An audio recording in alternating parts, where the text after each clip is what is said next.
Everyone in Coyle's Bend said the same thing the spring Rosalind Albrecht hauled 22 beehives up the wagon road to the old Hartley place. She'll be stung to death by midsummer, or she'll starve, and either way that orchard's already dead. She was 28 years old, a widow of 14 months. Standing in the rutted yard of a farm 3 different men had called worthless, with $109 sewn into the hem of her coat, 2 children asleep in the wagon bed, and 22 hives of bees humming behind her, like the whole valley was holding one long breath. The wagon driver, who'd carried her the last 11 miles from the railhead at Stevensville, would not even help her down. He set the brake, looked at the gray skeps and the white pine boxes roped too high in the back, and he said it plain. "Lady, I've hauled a lot of fool notions into this valley. I never hauled a woman who meant to make a living off stinging insects on dead trees." Then he spat over the wheel, and he waited with his arms folded while she lifted her own crates down into the mud. "I want you to remember that wagon driver, because by the end of this you are going to watch every soul in Coyle's Bend change their minds about Rosalind Albrecht one by one, in the order of how loud they laughed. And before we go a single mile further up that road, do me one small kindness. If you have ever been the person somebody bet against, the one they said wouldn't last the season, tap that like button and leave me a comment telling me what town you're watching from tonight. Just the name of your town. I read them. It tells me where in this country people still believe a stubborn woman with a good idea can prove a whole valley wrong. Go on and do it now, and then come back up this road with me. Yeah, because the frost is coming, and almost nobody in this story sees it yet. The Bitterroot Valley in the spring of 1887 was the prettiest country a person could go broke in. It ran north and south between 2 ranges of mountains, the Sapphires, soft and brown on the east, and the Bitterroots themselves jagged and snow-streaked on the west, and the whole valley floor was orchard. Apple, mostly, and pear, with cherry along the warmer benches, planted 20 and 30 years before by men who'd come up from the gold camps and decided fruit was a surer thing than color in a pan. Coyle's Bend sat where the wagon road crossed Willow Creek, a single street of false front buildings, a church with a leaning steeple, a mercantile, a land office, and a freight yard. And all around it for miles the trees stood in their straight planted rows, just then beginning to swell at the tips with the first pink of bloom. The Hartley place was at the head of the road up against the mountain, where the valley pinched in and the good bottom land gave out to bench and rock. 40 acres, 11 of them in apple trees, so old and so neglected that half were more licking than wood, planted by a man named Hartley, who died of a winter cough 3 years gone, and whose widow had sold the deed to a Helena speculator, who'd sold it to a Stevensville banker who'd been unable to sell it to anybody at all until a German widow with bees answered an advertisement in a Butte newspaper. $140 for the deed and the back taxes both. She'd paid it in cash from a tin box, counted out on the land office counter, and the agent had counted it twice because he did not believe a woman would really do it. "You understand the trees have finished," he'd said. He was a thin man named Pruitt with ink on his cuffs. "Hartley let them go. Nobody's pruned that ground in 3 years. You can graze a cow up there, maybe. You won't pick a barrel of sound fruit off the whole 11 acres." "I didn't buy it for the trees," Rosalind had said. "Then what in God's name did you buy it for?" "For the bloom," she'd said, and Pruitt had laughed out loud, the first of the laughers, and slid the deed across the counter the way a man slides a card he's glad to be rid of. She did not explain herself to Pruitt, and she did not explain herself to the wagon driver, and she did not explain herself to the three women who watched her from the boardwalk in front of the mercantile as she drove the loaded wagon through town with her children up on the seat beside her. She had learned, in the 14 months since they buried Anton, that explaining only gave people more to argue with. Better to let them watch. Better to do the thing and let the thing speak. Her son was 8 that spring. His name was Peter, and he had his father's straw-colored hair and his father's habit of going quiet and watchful when strangers stared. Her daughter was 5, and her name was Greta, and she was not quiet at all. She stood up on the wagon seat with one hand fisted in her mother's collar and announced to the entire town of Coyle's Bend, "We have bees. 22 boxes of bees. They are ours." Nobody answered the child. A man outside the freight office took the pipe out of his mouth to see them better. 2 boys ran along beside the wagon wheels for a stretch, daring each other to slap the side of a hive, until Rosalind turned her head and looked at them, not angry, just steady, and they fell back. By the time the wagon reached the head of the road and turned in at the broken gate of the Hartley place, the sun was going down behind the Bitterroots, and the air had that thin blue cold that mountain valleys keep even into May. And Rosalind Albrecht sat for a moment in the yard of her worthless farm and let herself be afraid where the children couldn't see it. $109. That was what was left, sewn into her hem after the deed and the freight and the bees. $109 to feed 3 people and to last until the bees made honey and the honey made money, which would not be until late summer at the soonest, if the season was kind, which mountain seasons were not famous for being. She got down. She lifted the children down, and then, with the last of the light, before she let herself rest or eat or grieve, she walked the wagon to the south fence line where an old man named Hartley had once long ago set his own 3 hives, and she began, in the cold blue dusk, to unload her bees. There is a thing beekeepers know that other people do not, and it is the reason Rosalind Albrecht did her unloading at dusk and not at noon. Bees come home at dark. In the daylight, a hive is half empty, the foragers out among the bloom, but as the sun goes, the whole colony draws in, and by full dark every bee a hive owns is home inside it, and you can lift the box, close the entrance with a wad of grass, and carry the entire household to a new country while it sleeps. She had moved these 22 colonies twice already this way, once from the farm outside Butte, where Anton had died, onto the freight cars, and once off the cars at Stevensville onto the wagon.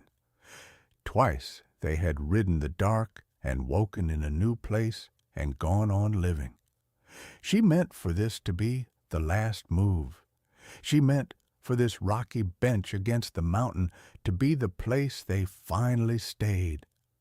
She set them in 2 long rows facing southeast, the way Anton had taught her, so the morning sun would warm the entrances and wake the colonies early.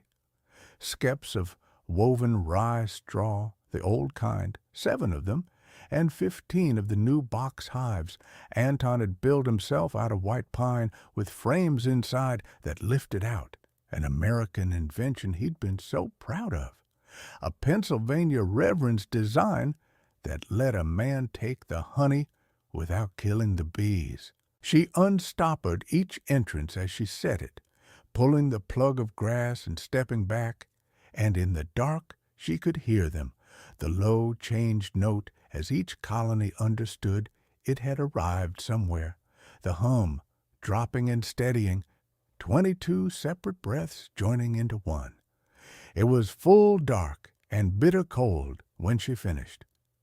Peter had built a fire in the cold hearth of the Hartley cabin, a low log structure with a sound roof and a dirt floor and one window with the glass still in it, and Greta was asleep already, wrapped in a quilt on the only cot. Rosalind stood in the door and looked back at the 2 rows of hives, gray shapes in the starlight against the blacker mass of the mountain, and above them the orchard, 11 acres of ruined apple trees, their bare, crooked limbs just beginning at the very tips to push out the pink, swollen buds that in 2 weeks or 3 would open into bloom. "Mama," Peter said from the fire, "what if they were right? The men in town." "About what, child?" "That the trees are dead." She came in and sat by him and warmed her hands. "Some of them are dead," she said. "Most of them are only neglected. There's a difference, and most people don't know it. And that's good for us because it means we bought a thing nobody else wanted at a price nobody else would pay." She looked into the fire. "Your father always said the cheapest thing in the world is a good idea that everybody else thinks is foolish, because nobody will bid against you for it. Is that why we have bees? That's why we have bees." But the boy was 8, and he had heard the wagon driver, and he had seen the women on the boardwalk, and he asked the question children ask that grown people are too proud to. "But why does a dead orchard need bees?" And Rosalind Albrecht, who had not explained herself to Pruitt or the wagon driver or the town, explained it to her son, because he had asked it plain, and he deserved it plain. "Because the trees aren't dead, Peter. They're only old and untended, and a tree like that, you cut away the dead wood, and you feed the ground, and you give it one more thing it's been missing for 3 years, and it remembers how to make fruit. And the one thing it's been missing, the thing nobody in this valley thinks about because they've had it for free so long they forgot it was a thing at all, is bees. An apple flower can't make an apple by itself. The bloom has to be carried, grain by grain, from one flower to another, and the wind won't do it, and the apple tree can't do it, and so something has to walk it across, and the something is a bee. All the orchards in the valley make apples," Peter said, "and they don't have bees in boxes." "They have wild bees," his mother said, "in the cottonwoods, in the old logs, in the ground. The whole valley's run on wild bees for 30 years, free, and nobody ever thought about it, the way nobody thinks about the air. But I'll tell you a secret your father knew." She leaned close to the boy in the firelight. "A valley can run out of wild bees the same as it can run out of anything else. Cut the cottonwoods for fence rails, plow the meadows, burn the old logs, and one cold, wet spring the wild bees don't come, and there's nobody to carry the bloom, and the whole valley wonders why the trees flowered like a wedding and set hardly an apple." She sat back. "I don't know if that will ever happen here, but if it does, the only orchard in this valley with a guaranteed answer to it will be ours, because we'll have 22 boxes of the answer sitting right there on the fence line, ours." Peter was quiet a while. Then he said, "How much is $109? His mother almost laughed, except it wasn't funny. "It's everything we have," she said. "Go to sleep." The mockery of Coyle's Bend did not arrive all at once. It came the way weather comes, in a mountain valley, in changing winds, and the first of it had a name, and the name was Carl Boyd. Carl Boyd owned the largest orchard in the valley, 200 acres of apple and pear on the good bottomland south of town, and he owned a third of the mercantile. And he sat on the school board and the church board, and when he came up the wagon road 3 days after Rosalind arrived, he came not out of neighborliness, but out of the settled certainty of a man checking on something that has begun to annoy him. He was perhaps 50, broad through the shoulders, with a gray mustache and a good coat. And he rode a tall bay horse up to her broken gate and looked over the fence at the woman pruning her ruined trees and at the 2 rows of hives, and he did not get down. "You'd be the bee woman," he said. Rosalind set down her saw. She had been at the trees since first light, and she had taken off her coat in the work, and she stood there in a man's canvas vest over a calico work dress, with her dark hair coming loose from its pins and sawdust on her hands. "I'd be Rosalind Albrecht," she said, "and you'd be the man whose name is on half the buildings in town." That pleased him and annoyed him at once, which she had intended. "Carl Boyd," he said, "I came up to tell you something for your own good, since you're new and you're a woman and you don't know this country." He gestured with his chin at the hives. "Those things are a danger.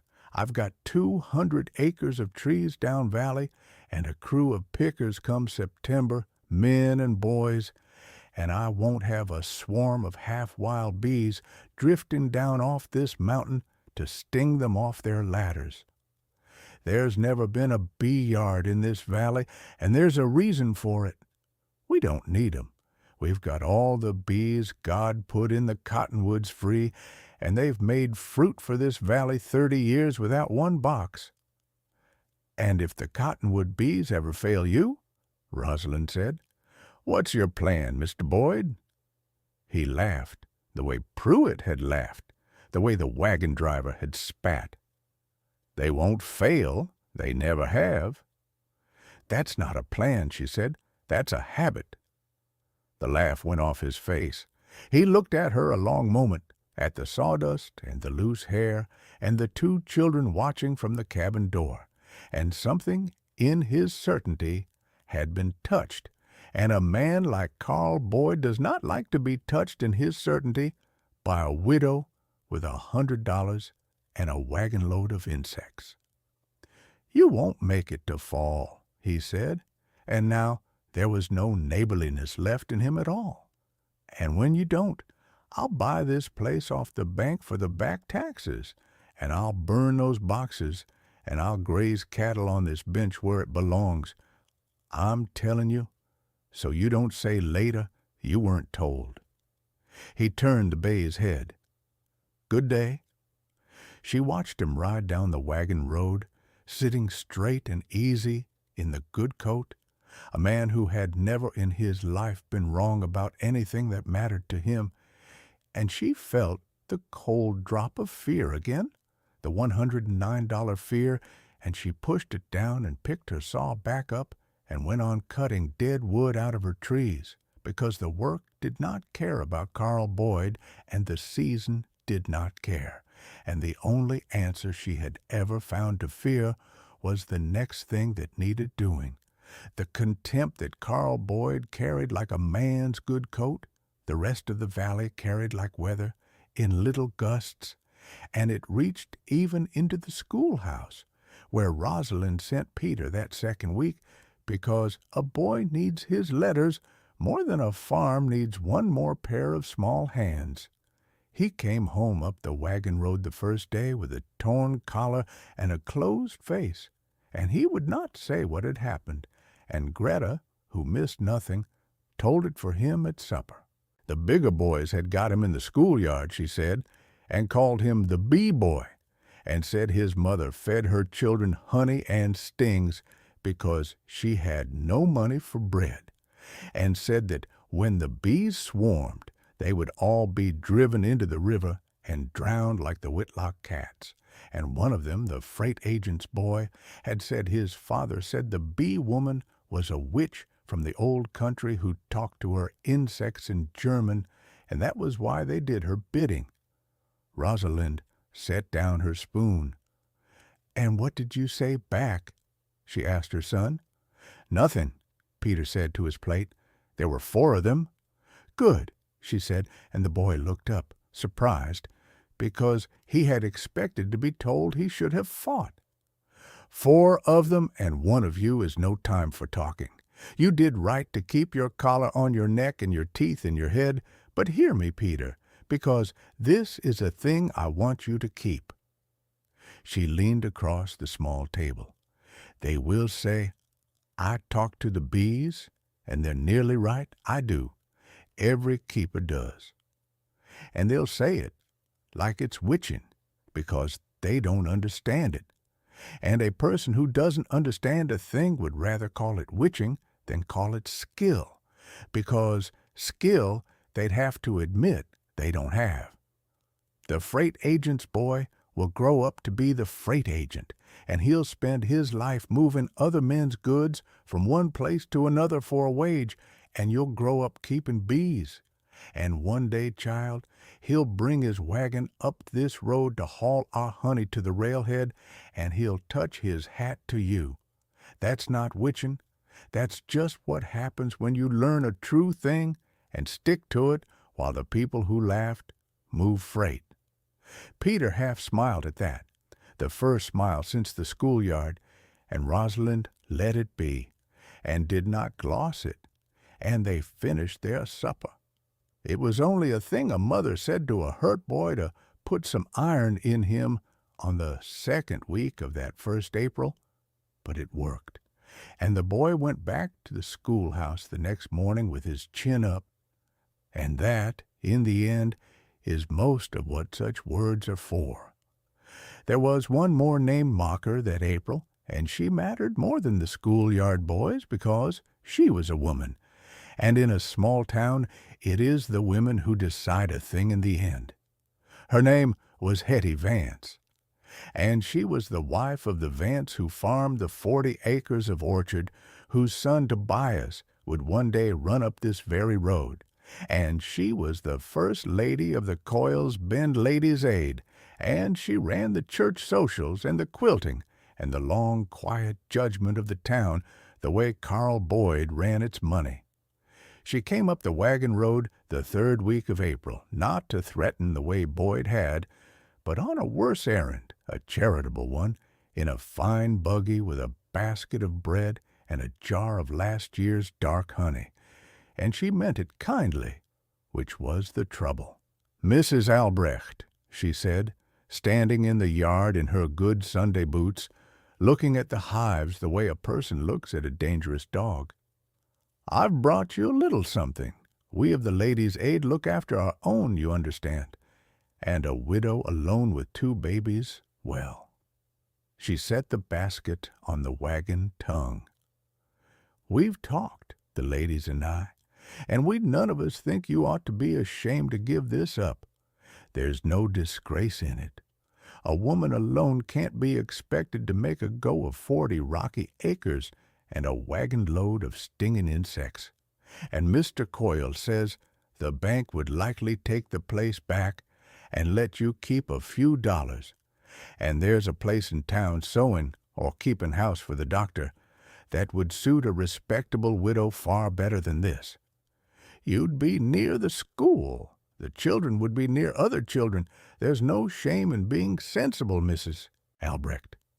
It was, Rosalind understood, the most dangerous thing anyone had yet said to her. More dangerous than Boyd's threat, because it was wrapped in kindness, and it offered her a soft place to fall, and a tired, frightened widow with $100 and 2 children might take it and call it being sensible, and live the rest of her life keeping the doctor's house and wondering. She looked at the basket of bread, and she was hungry, and the children were hungry, and she wanted for one long moment to say yes. "Mrs. Vance," she said instead, "I thank you for the bread, and I'll take it because my children are hungry and pride is a poor supper. But I'll not take the rest of it. I'm not giving up the bees." She picked up the basket. "And I'll tell you why, and you can carry it back to the Ladies' Aid if you like. Your husband farms 40 acres of apples. Where do you suppose his apples come from, Mrs. Vance? You think the tree just makes them out of sun and water? It doesn't. Every apple in your husband's orchard, every apple any of you ever sold or ate or put up in a pie for a social, was carried flower to flower by a bee, free, off the wild cottonwood bees this valley's never thought twice about. You've all been beekeepers your whole lives, Mrs. Vance. You just never had to keep the bees, because the bees kept themselves. And one day they won't. And on that day, the only person in this valley who'll know what to do is the foolish widow you came up here to talk into keeping the doctor's house." She settled the basket on her hip.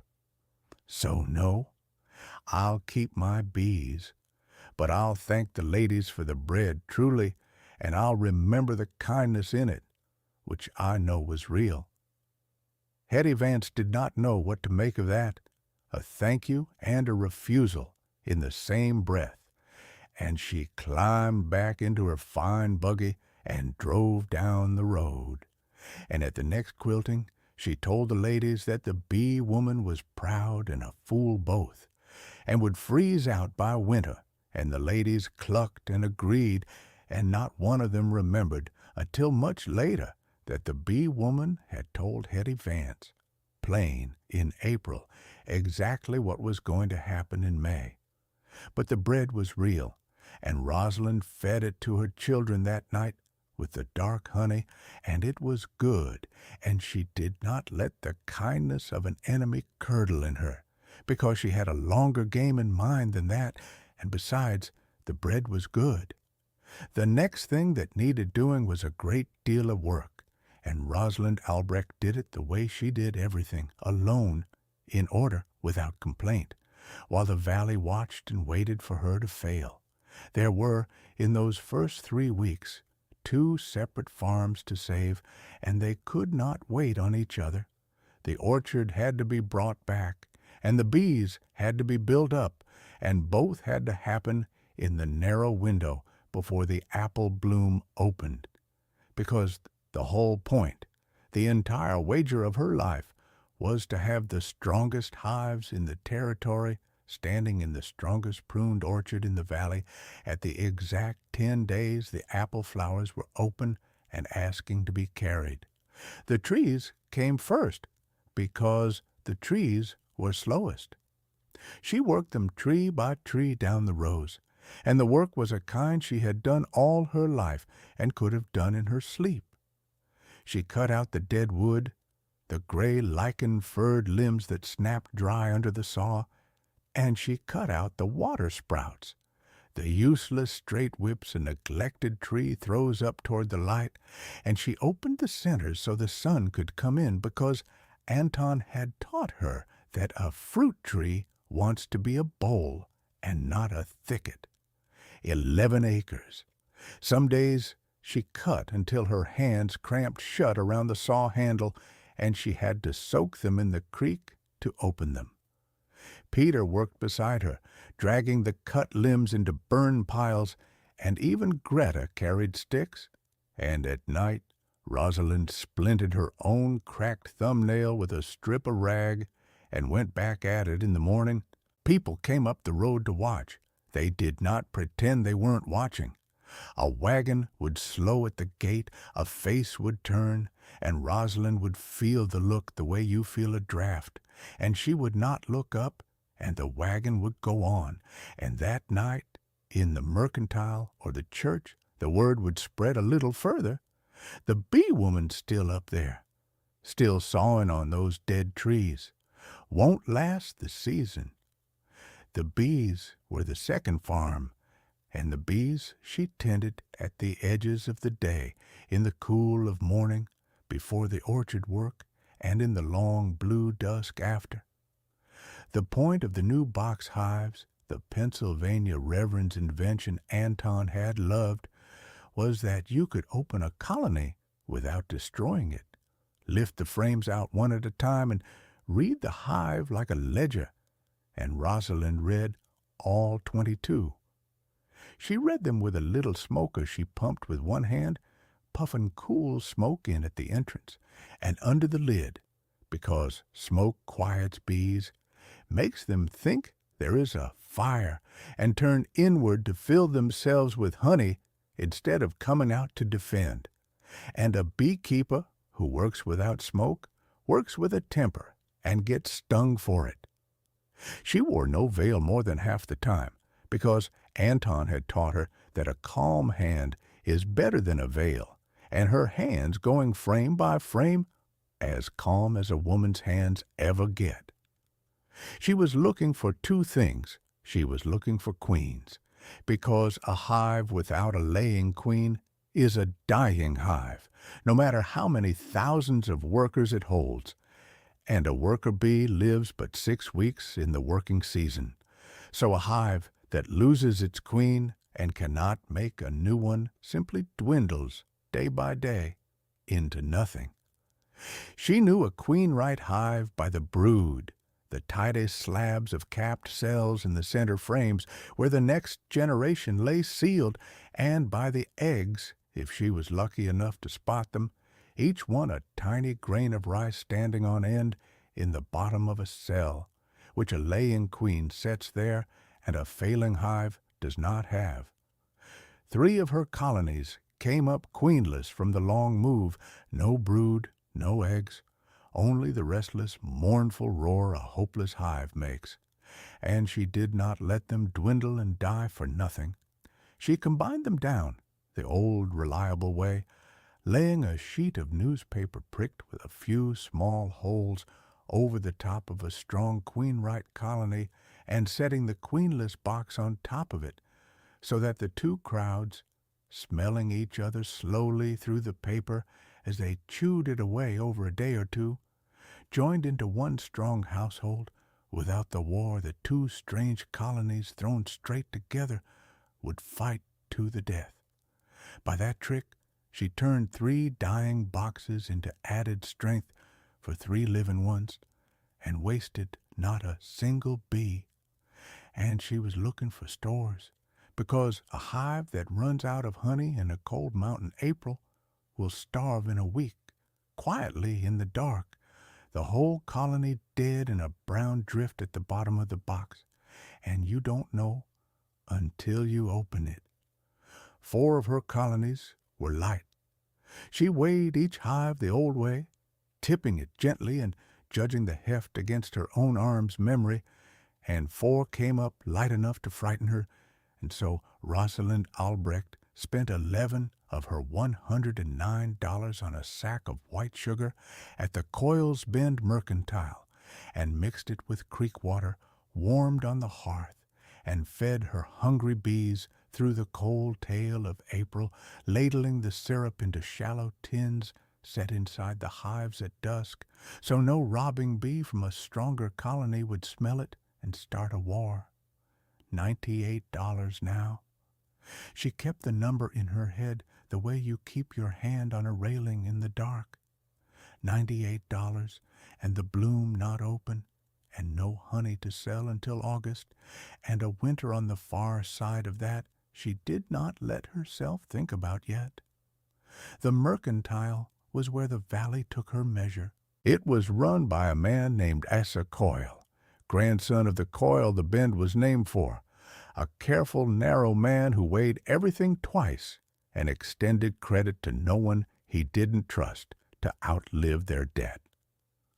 Rosalind came in for the sugar with Greta on her hip and her money in her hand, and she felt the room go quiet, the 2 women at the dry goods counter, the old men by the stove.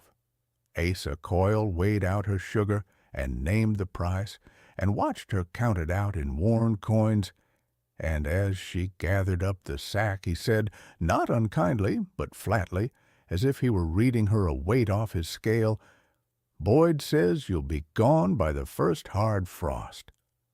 Boyd says a great many things, Rosalind said. Boyd's usually right. Asa Coyle set his hands flat on the counter. I'll tell you straight, because you'll find it out anyway. Folks here think you're a fool, and a few of them think you're worse than a fool, bringing stinging bugs into a valley that never asked for them. You won't get credit in this store. You won't get help raising a barn or a hand in your harvest. Whatever you do up on that bench, you'll do it alone. And when you fail, nobody's going to be surprised and nobody's going to be sorry. Rosalind settled the sugar on her hip beside her daughter. She was not angry. She had heard versions of this in 3 towns now. Mr. Coyle, she said, I thank you for the honesty. I'll ask you to remember you said it, because I have a long memory, and someday I expect to come back into this store and buy a great deal more than a sack of sugar, and I'd like us both to remember this conversation when I do. And she walked out into the spring sunlight, and Asa Coyle stood behind his counter with his mouth slightly open, and one of the old men by the stove laughed. But it was an uncertain laugh, and the women at the counter said nothing at all. She did not tell anyone in Coyle's Bend the thing she had not even fully told her son, which was that she had not chosen this valley by accident. She had chosen it because of a letter, and the letter was the second secret of that spring, the one buried deeper than the bees. Anton Albrecht had been a beekeeper in the old country, and a beekeeper in Pennsylvania, and a beekeeper at last on a hard scrabble place outside Butte, where the smelter smoke killed the bloom for miles, and a man could not make a living no matter how good his bees were. He had died there of a lung sickness the doctors blamed on the smoke 14 months before this story, and among the few things he left was a wooden box of letters and papers, and among the papers was a letter from a man Anton had never spoken of, a man named Josiah Hartley, dated 1879, 8 years before. Rosalind had found it the week after the funeral, when she was emptying the box looking for anything that might be turned into money, and she had read it sitting on the floor of the smelter smokehouse with her dead husband's pipe still on the shelf, and it had changed the direction of her entire life. She had not told the children what was in it. She had not told Asa Coyle or Carl Boyd or anyone because it was hers, and because it was the kind of thing that, said out loud too soon, sounds like a mad woman's reason.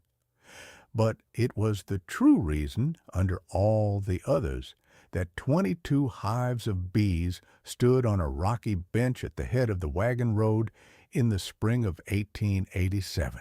And we will come back to it, because the letter and the frost are tied together in a way that even Rosalind did not fully understand yet. For now, there was the bloom.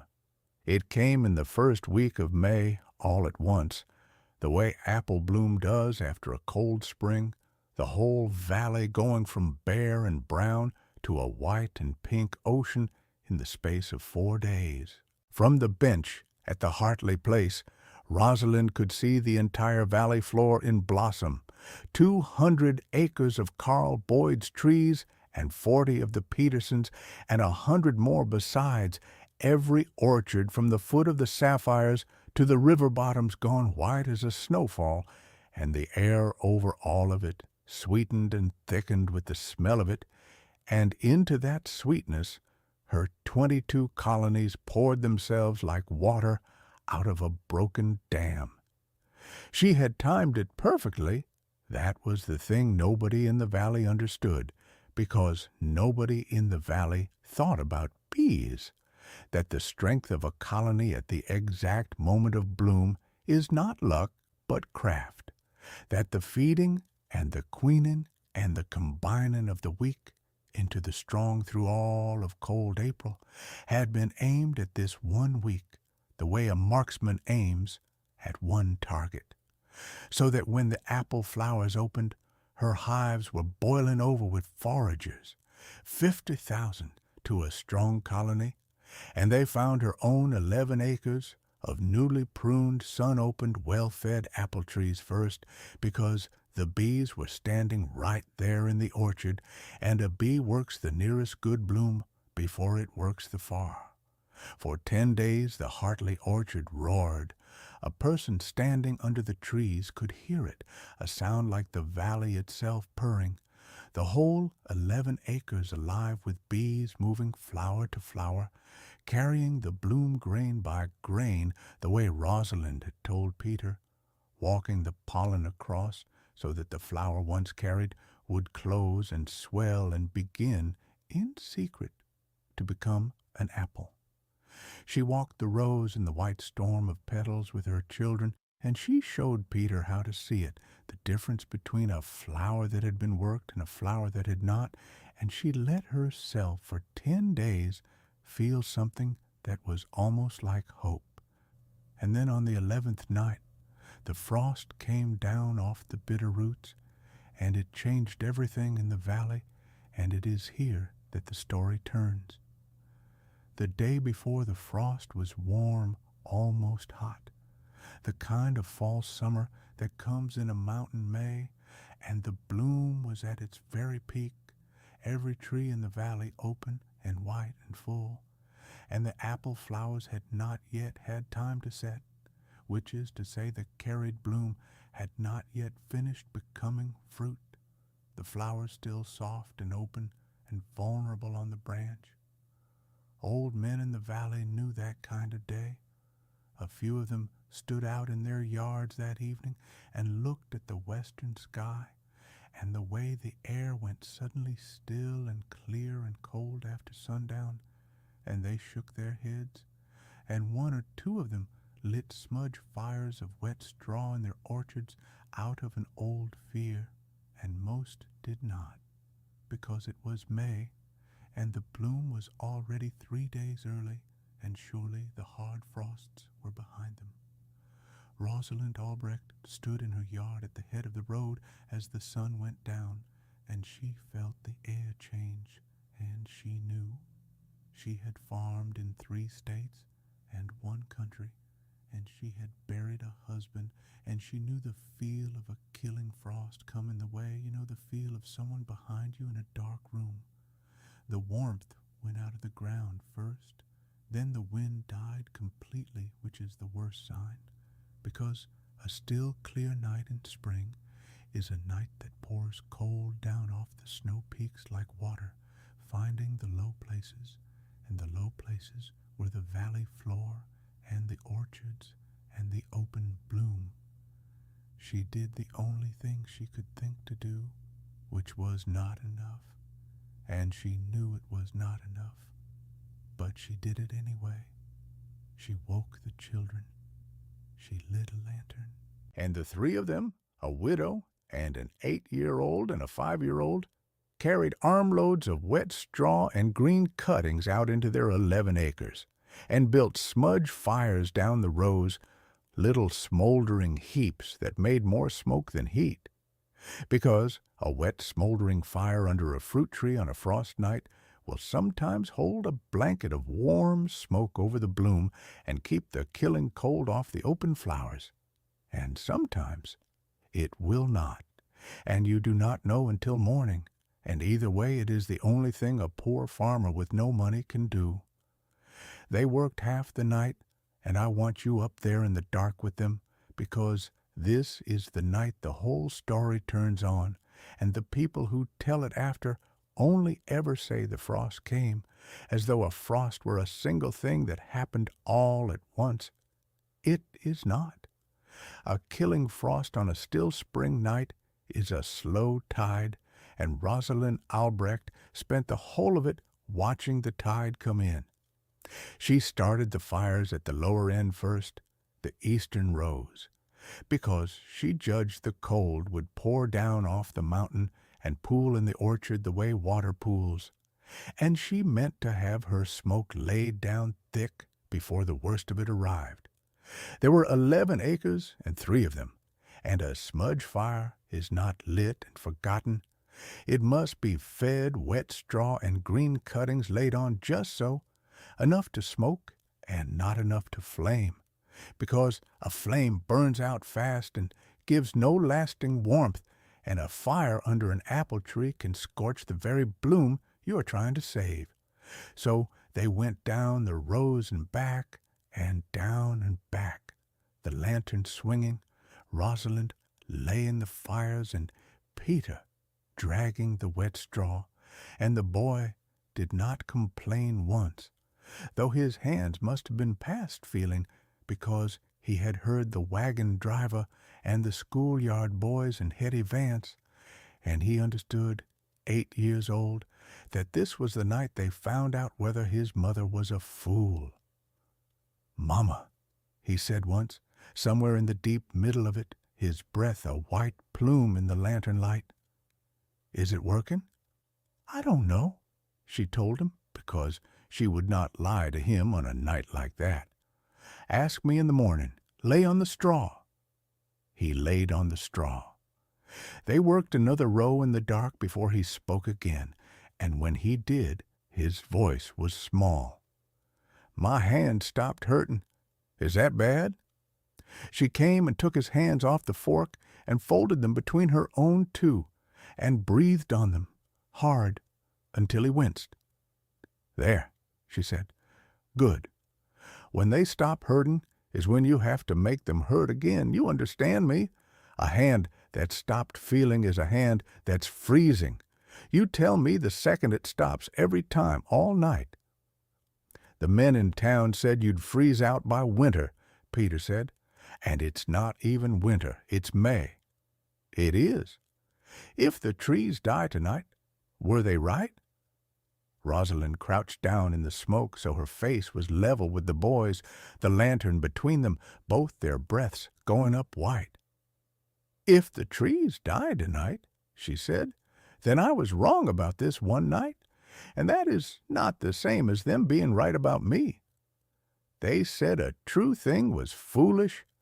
I'm out here in the dark fighting for it with wet straw and 2 cold children, and a person who fights for a true thing in the dark is not a fool, Peter, whatever the morning shows.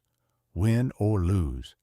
Remember that, because the morning is not promised to go our way, and I'll not have you measure your mother by one frost." She put the fork back in his hands. "Now, tell me about your hands." "They hurt," he said. "Good," she said. "Keep them hurtin'. Lay on the straw." The cold came down the mountain just as she'd reckoned, a still, clear, star-blazing cold with no wind in it at all, which is the deadly kind, and Rosalind read its progress in her own body and in the world around her, because she had no thermometer to read it in numbers. First, the warmth went out of the turned ground under their boots, the day's heat gone up into the clear sky. Then the cold got into her fingers, and she worked them in her armpits and went on. Then it got into her wrists, and then into the deep of her chest, the ache that means it is past frost and into true freezing. The breath of the children showed white in the lantern light, and then it showed white even away from the lantern in the dark, which it does not do until the air is bitter. And at the edge of the creek, the puddles told the hour better than any clock. At the start of the night, they were soft, and then they skinned over with a glass of ice you could press through with a thumb, and then near the worst hour they were frozen solid, clear down, so that the boy stamped on one and it rang instead of cracked. That was the falling number that night. The thing she watched dropped the way she had once watched the money in her hymn. Not dollars, but degrees she could not name. Each wrung puddle and each white breath a step further down into the cold that wanted her bloom dead. And against it she had only smoke, A gray blanket of it she fought to keep laid over the 8 inner acres, while the outer rows, the ones she could not reach, went bare to the killing air. By the deepest part of the night, the hour when the cold comes hardest, just before the dawn turns it back, the grass crunched like broken glass underfoot, and the smudge fires were islands of warm smoke in a sea of bitter still air, and Greta had long since fallen asleep in a fence corner wrapped in a quilt, and Rosalind let her sleep, and stood in the middle of her smoking orchard with her son, both of them past exhaustion, and she did the only thing left that a person can do, which is the thing her mother had taught her in the old country, and she prayed, low in German, the words coming out in white plumes, to a God she was not sure was listening, while 11 miles down the valley in orchards no one was protecting, 200 acres of Carl Boyd's apple bloom and 100 acres more besides froze quietly, flower by open flower, in the dark. She did not know that yet. That was the thing about the frost. It did its work in silence, in the dark, and the valley slept through most of it, and only the few old men with their smudge fires and the one widow on the bench knew what was happening to the bloom, the cold reaching down into every open apple flower in the valley and freezing the soft green center where the carried pollen had not yet finished its work. Morning came clear and gold and beautiful, the worst kind of morning, the kind that mocks what the night has done. Rosalind let the smudge fires die. She was so tired she could not feel her own face. She walked the rows of her orchard in the first light, and her heart was in her throat, and she pulled an apple flower toward her and looked into its center, and the center was green. She pulled another. Green. Another. The smoke had held. Not everywhere. The outer rows, the ones the wet straw hadn't reached, had taken damage, a black-scented flower here and there, and she would lose some fruit on the edges. But the heart of her orchard, the 8 protected acres in the lee of the mountain where the smoke had pooled, had come through the night alive, the carried bloom still soft and green and asking now, only for warmth and time to finish becoming fruit. She sat down right there in the wet grass between the rows, and she put her face in her smoke-blackened hands, and she did not cry exactly. It was past crying. It was the shaking that comes after a thing you were sure you had lost turns out to be saved, she thought, that gold morning, that she had merely saved her own small orchard from a frost that everyone had survived to a degree. It was 3 days before she and the whole Bitterroot Valley understood the truth, and the truth was worse and stranger than a single bad night, and it was going to change the name Rosalind Albrecht from a joke into a legend. The truth was this. The frost had killed the bloom across the whole valley floor, every unprotected orchard, the 200 acres of Carl Boyd and the 100 of his neighbors and all the rest, and at first nobody believed it, because for 2 days after a frost the dead bloom still hangs on the branch, looking almost alive, white and pink and ordinary, before the black creeps out from the center and the petals brown and the flowers begin to drop. So for 2 days the valley told itself it had gotten off light. And then, on the 3rd day, the wind came up warm from the south, and it walked through the orchards of Coyle's Bend, and the dead bloom let go all at once, and 200 acres of Carl Boyd's apple trees shed their flowers in a single afternoon like a pink snow, and where there should have been 10,000 swelling green fruitlets, there was nothing, only bare branches and a carpet of brown petals on the ground, and Carl Boyd stood in the middle of his ruined orchard and understood that he had lost his entire crop in one night in May. It was the same down the whole valley. The Petersons lost everything. The Vances lost everything. The 2 or 3 old men who'd lit smudge fires saved a corner of an acre apiece, no more.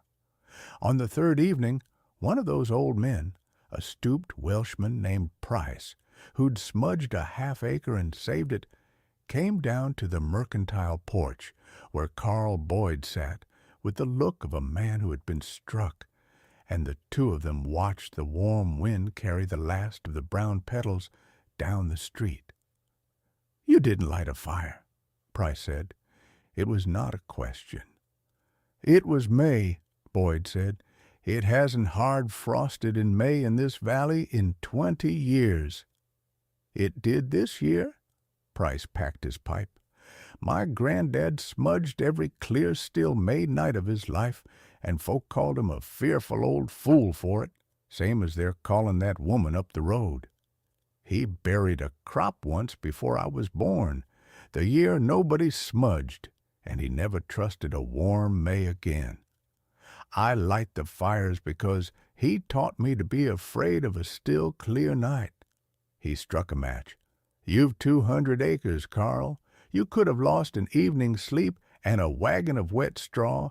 Instead, you lost the year." Boyd said nothing. There was nothing to say. By the end of that week, it was plain to every soul in Coyle's Bend that the apple crop of 1887, the crop the whole valley's year of cash depended on, was gone, frozen dead in the bloom, and the valley went very quiet, the way a place goes quiet when something it took for granted is suddenly taken away. And then somebody rode up the wagon road to the head of the valley, to the worthless Hartley place, to the orchard everyone had laughed at, and looked over the broken fence and saw 11 acres of apple trees, pruned and sun-opened and humming with bees, every branch hung with thousands of swelling green fruitlets, the only living apple crop in the entire Bitterroot Valley. The first one up the road was a boy, one of the two who'd run beside her wagon the day she came, daring each other to slap a hive. His name was Tobias Vance, and he was 12, and his father's 40 acres had frozen dead, and he came up the wagon road on a borrowed mule out of pure boyish curiosity to see whether the bee woman's trees had died like everyone else's, because if the famous bee woman's trees were dead too, then somehow that would make the whole valley's loss easier to bear. He came to the broken gate, and he looked over the fence, and what he saw stopped him cold.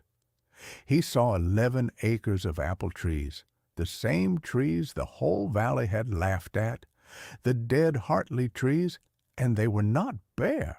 Every branch of them was hung with fruit, thousands upon thousands of swelling green apples, no bigger yet than the end of his thumb, but set, sound, alive, growing, where his own father's 200 times handsomer trees down the valley had nothing on them at all but bare twigs and a memory of bloom.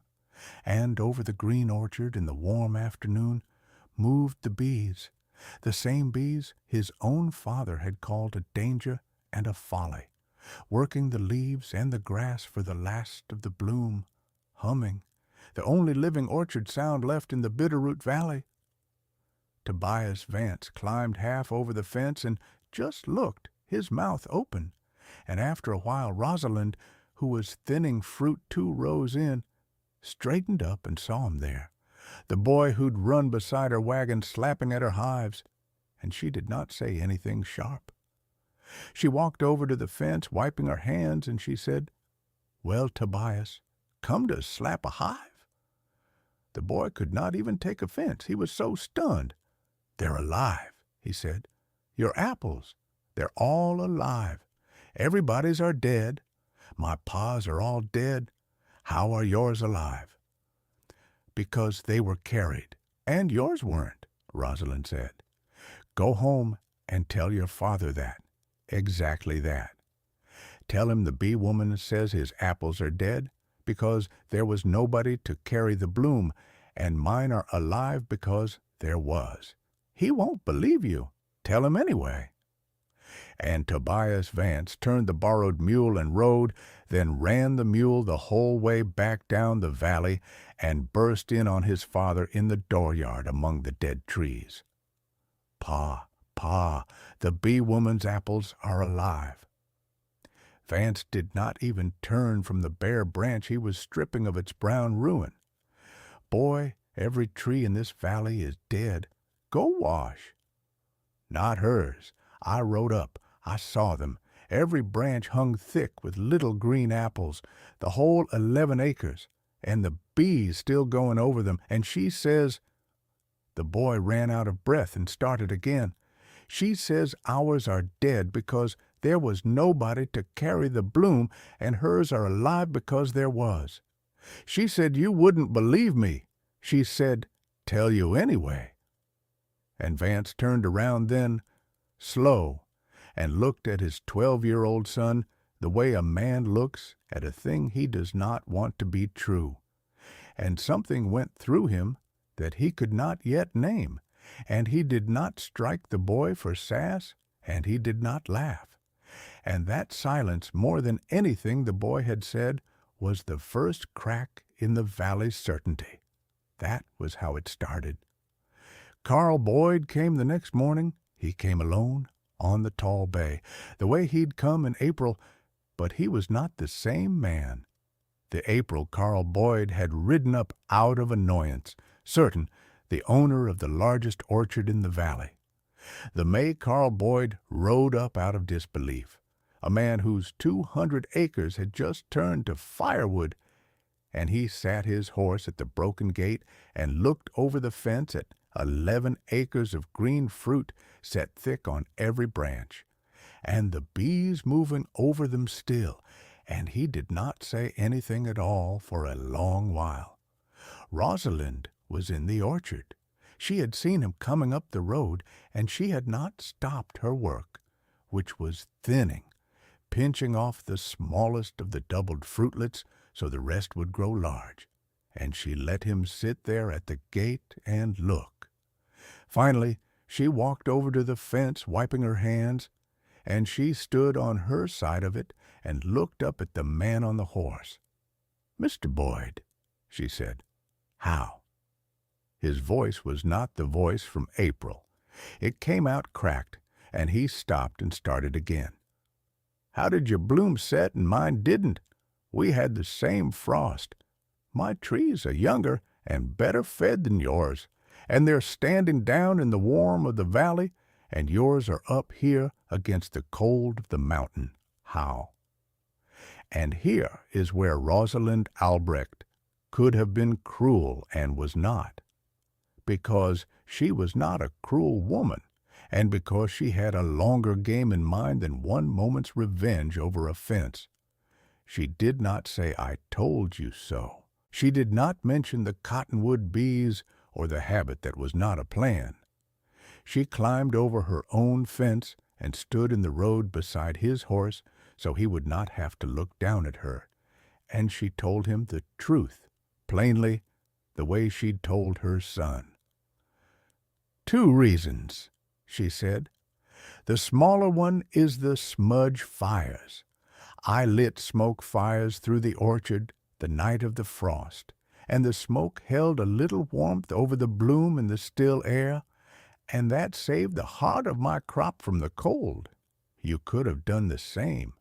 A few of the old men did, but that's the small reason, and it only saved me because of the big reason, and the big reason is the one nobody in this valley wanted to hear in April." "The bees," Boyd said. "The bees," Rosalind said. "Mr. Boyd, an apple flower is only open and able to make fruit for a few days, a handful of days, and then it's done, fruit or no fruit, and it falls. Now this spring, the bloom came early and warm, and then the frost came, and that frost didn't just freeze the open flowers on the night it fell. The cold this whole spring, the cold, wet April we had, it killed the wild bees. The cottonwood bees, the ground bees, the ones this valley's run on free for 30 years. A cold, wet spring is hard on wild bees, harder than it is on anything, and this one knocked them down to almost nothing. And so when your bloom opened, beautiful 200 acres of it, there was hardly a wild bee left alive in this valley to carry it. Your flowers opened, and they waited for a bee that never came, and they were never carried, and an apple flower that's never carried can't set fruit even if the frost never touches it. So even the bloom of yours that survived the frost, the bloom down in the warm bottoms, it set hardly anything because there was nobody to walk the pollen across. Boyd stared at her. "And up here," she said, "I had 22 boxes of bees standing in my own orchard, the strongest hives in the territory, built up all April for exactly this week. My flowers didn't wait for a bee. The bee was already there. Every flower in this orchard was worked the day it opened, carried, set, finished, before the frost ever came. And a flower that's already done its work and started to make fruit is hardier against a frost than an open one is besides. So when the cold came down, my fruit was already begun, and the smoke held the worst of it off, and—" She turned and looked back at her humming green orchard. "And that's why, Mr. Boyd, not luck, not magic, bees and smoke, and the one idea this whole valley laughed at."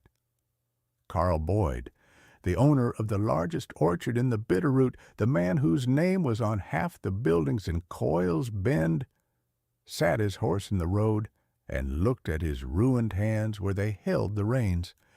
And then he looked at the green orchard, and then he looked at Rosalind Albrecht, and he said the thing it cost him the most in the world to say. "How much," he said, "for you to bring those boxes down to my place next May?" And that was the moment the valley turned. But I want to slow down right here before we ride down off this mountain into what came next, because this is the part of Rosalind's story that almost nobody who tells it ever tells right, and it matters. People in the Bitterroot still tell the story of the bee woman and the late frost, and the way they tell it, the frost killed every orchard but hers, and the next morning the whole valley came begging, and that's true enough.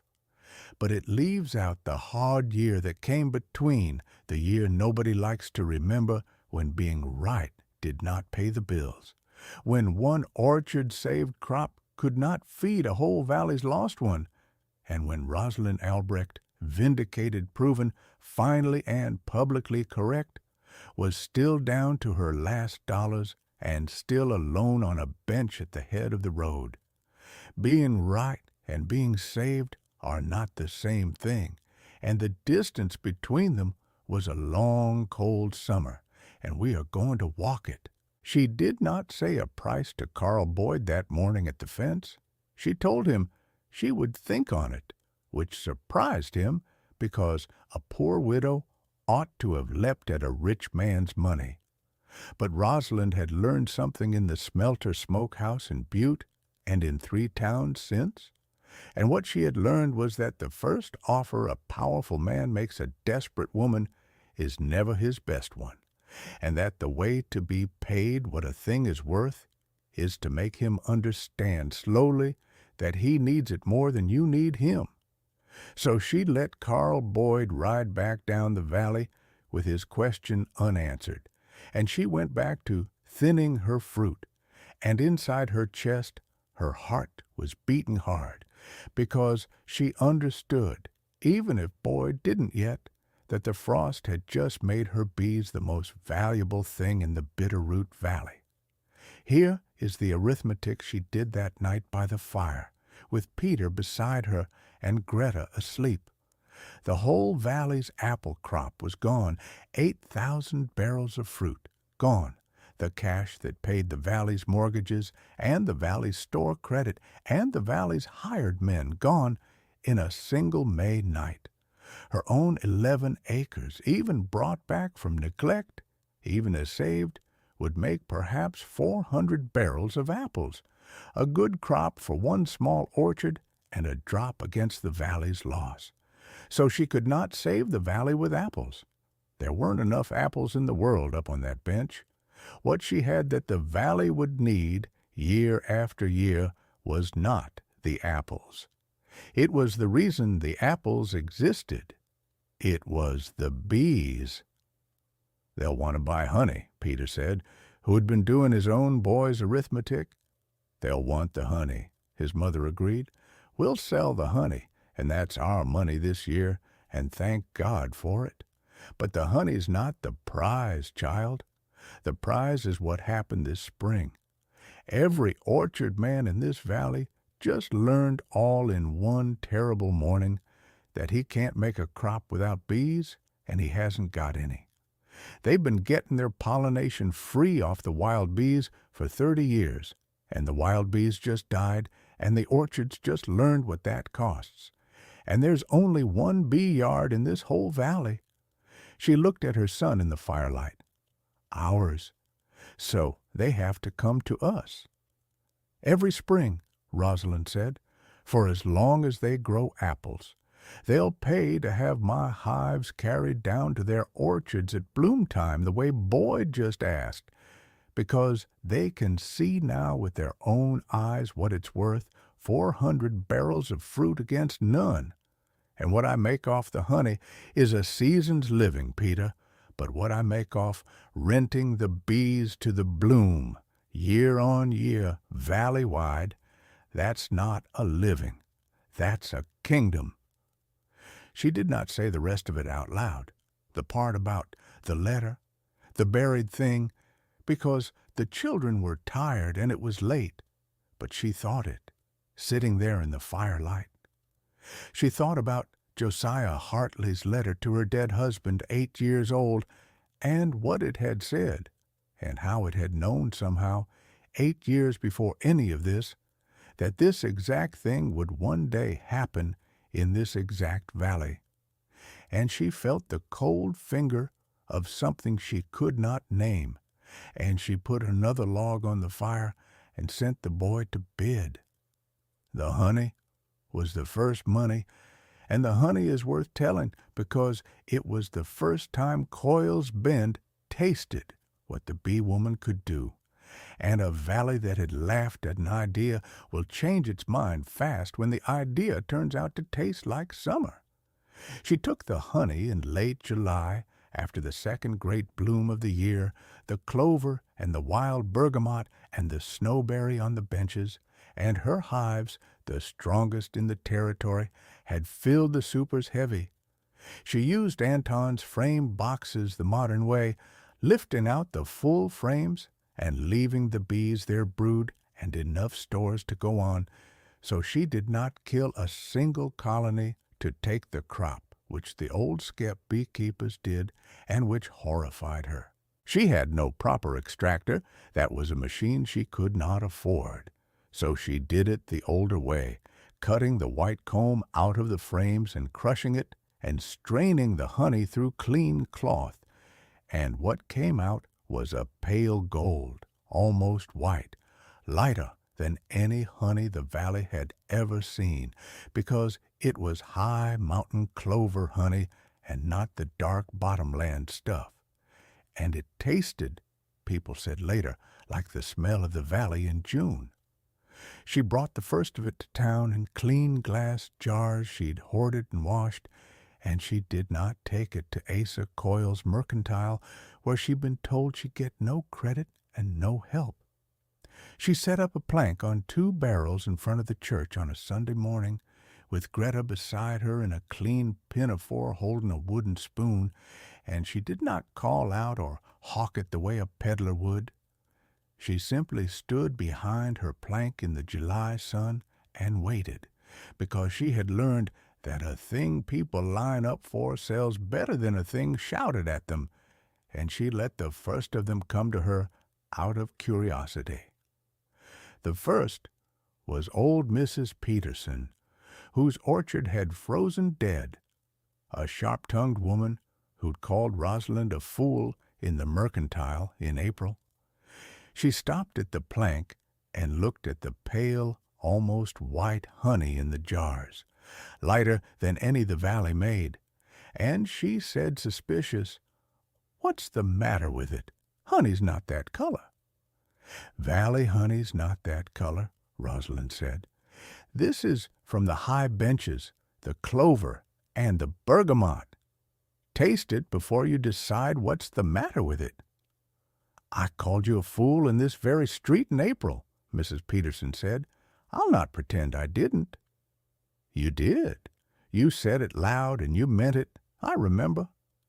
And now you've a notion I'll buy your queer pale honey to make it up to you." "No," Rosalind said. "I've a notion you'll buy it, because it's better than anything you've put on bread in your life, and you're too honest a woman to walk off pretending it isn't. Greta." And the child held out the wooden spoon with a dab of it, solemn as a deacon, and old Mrs. Peterson, who was nobody's fool and would not be talked into anything, looked at the spoon and looked at the woman, and took it the way a person takes a thing they mean to find fault with, and put it in her mouth. Her sharp face changed.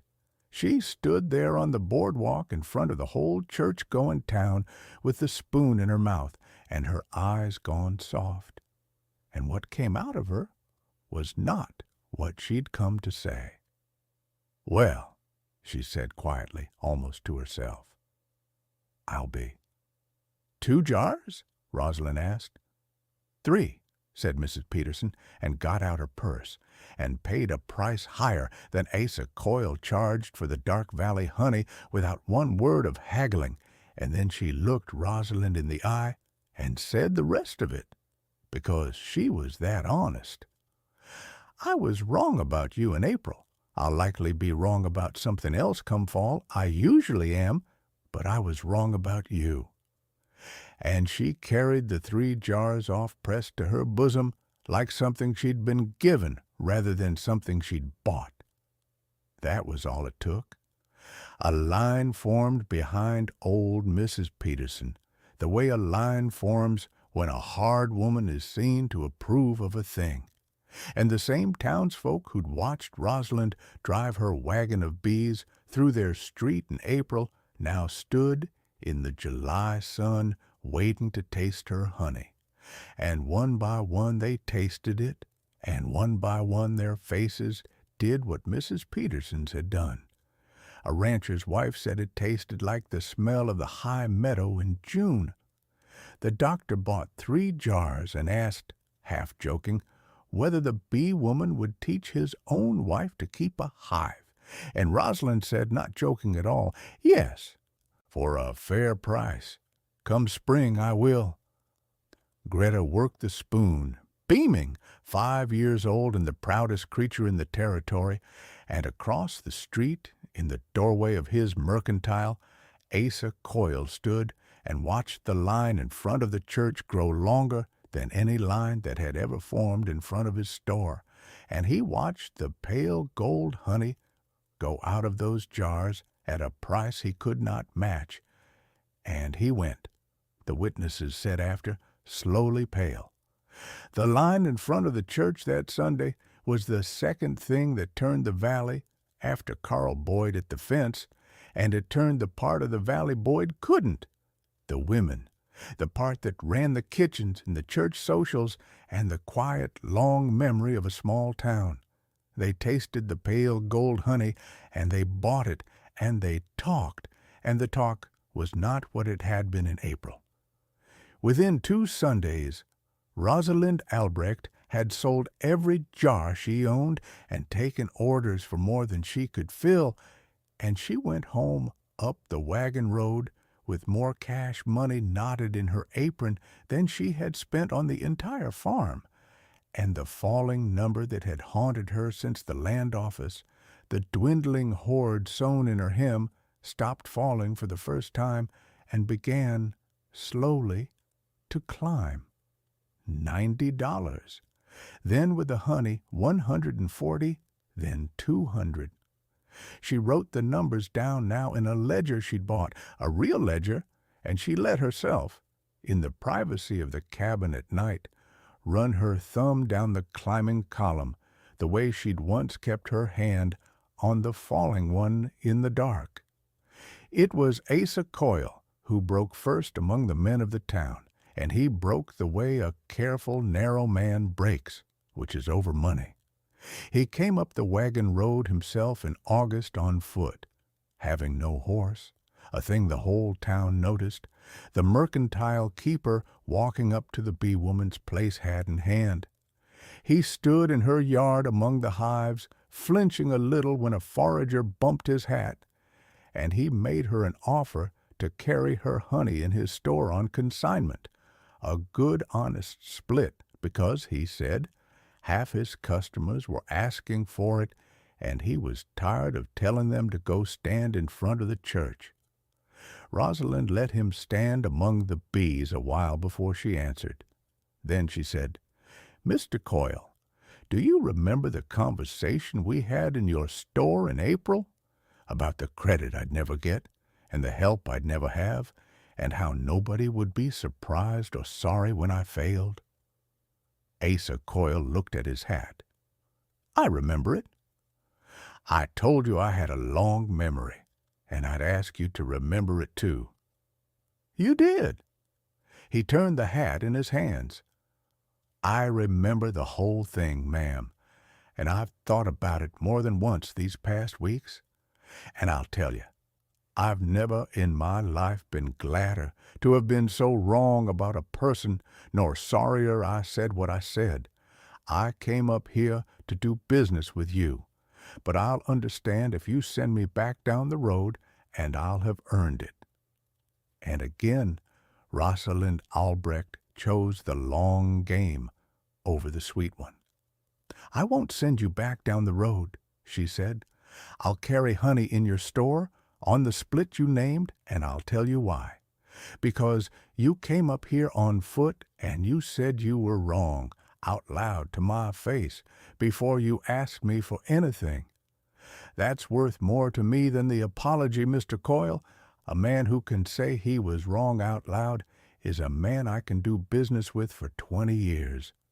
She put out her hand, and he shook it, a little stunned, and that was the beginning of a partnership that did, in fact, last 20 years and longer, and that made both of them more money than either of them said out loud. But Carl Boyd was a different matter, and Carl Boyd is where the buried secret comes up out of the ground. Through that summer, Boyd came up the wagon road more than once, and each time he came, he was a little less the lord of the valley, and a little more a man with a problem he could not solve alone, and each time Rosalind heard him out and gave him no firm answer about the next May's bloom. She was not playing with him cruelly, she was waiting, because she had a sense, the way you sense weather, that something was not finished, and she did not want to make a 20-year bargain with Carl Boyd until she understood the thing she did not yet understand, which was the letter. I have to tell you about the letter now, because everything after this turns on it. When Anton Albrecht died in the smelter smokehouse outside Butte, 14 months before this story began, Rosalind had found among his papers a letter dated 1879, 8 years before, written in a careful old-fashioned hand and signed Josiah Hartley, and the name had meant nothing to her in that grief-stunned week. She had read it once and set it aside. It was only months later, hunting for any way to make a living off bees that the smelter smoke had ruined, when she'd read in a Butte newspaper an advertisement for a worthless 40-acre orchard property in the Bitterroot Valley, late of one Josiah Hartley, deceased, that the name had come back to her like a hand on her shoulder, and she had dug out the letter and read it again and read it 100 times after. It was a letter between two beekeepers, old friends from the old country, it seemed, who had crossed the ocean separately and written across the years. Josiah Hartley had settled in the Bitterroot and planted his apple trees, and Anton had stayed east and then gone to Montana for the mining wages, and they had written each other about bees. And in the letter of 1879, Josiah Hartley had written something that Rosalind Albrecht could not get out of her head. He had written, and she knew it now by heart. This valley is living on borrowed bees, Anton. They flower like a paradise every spring, and they think it will go on forever because the wild bees come up free out of the cottonwood bottoms. But I have watched the bottoms cut for 10 years for rails and fuel, and the wet meadows plowed, and the old bee trees burned, and I tell you the day is coming. I will not see it, but it is coming, when a cold spring will catch this valley with its wild bees gone, and the whole bloom will open and set nothing, and then they will remember the man they called a fool for keeping boxes of bees against that day. I keep 3 hives now. I wish I could keep 300. If I had a son or any soul to leave this place to who understood bees, I would tell him, hold this ground and keep the bees and wait. The valley will come to him on its knees. Josiah Hartley had no son. He had died of a winter cough alone, and his 3 hives had died with him, and his worthless orchard had passed through a speculator's hands and a banker's hands and into an advertisement in a Butte paper, where a widow who understood bees had read his letter and understood with a chill that the dead man had written 8 years ahead the exact shape of the spring she was now living through.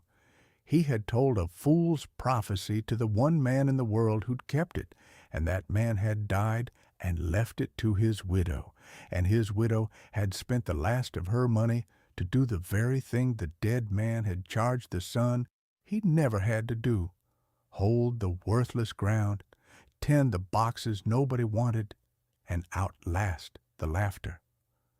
She had not believed it would come so soon. She had thought, buying the place, that she was making a slow bet, that she might keep bees for honey for 10 years up here before the wild bees ever failed, if they failed in her lifetime at all. She had not known the cold, wet spring of 1887 would do it in her very first season, and so when Carl Boyd sat his horse at her fence in May, ruined, asking how, a part of Rosalind Albrecht had been listening to a dead man's voice, and had wanted very badly to do one thing before she made any bargain about the valley's future. She had wanted to find where Josiah Hartley kept his hives, because in the letter there was one more line, the line she had not let herself dwell on, the line that sounded most like a mad woman's reason. After hold this ground and keep the bees and wait, Josiah Hartley had written, I have set aside what I could against that day for the one who keeps the bees, and put it where bees are kept, and no thief would think to look. A buried thing, money maybe, or a deed, or only an old man's keepsake. She did not know. I have set aside what I could, and put it where a man's hives stand.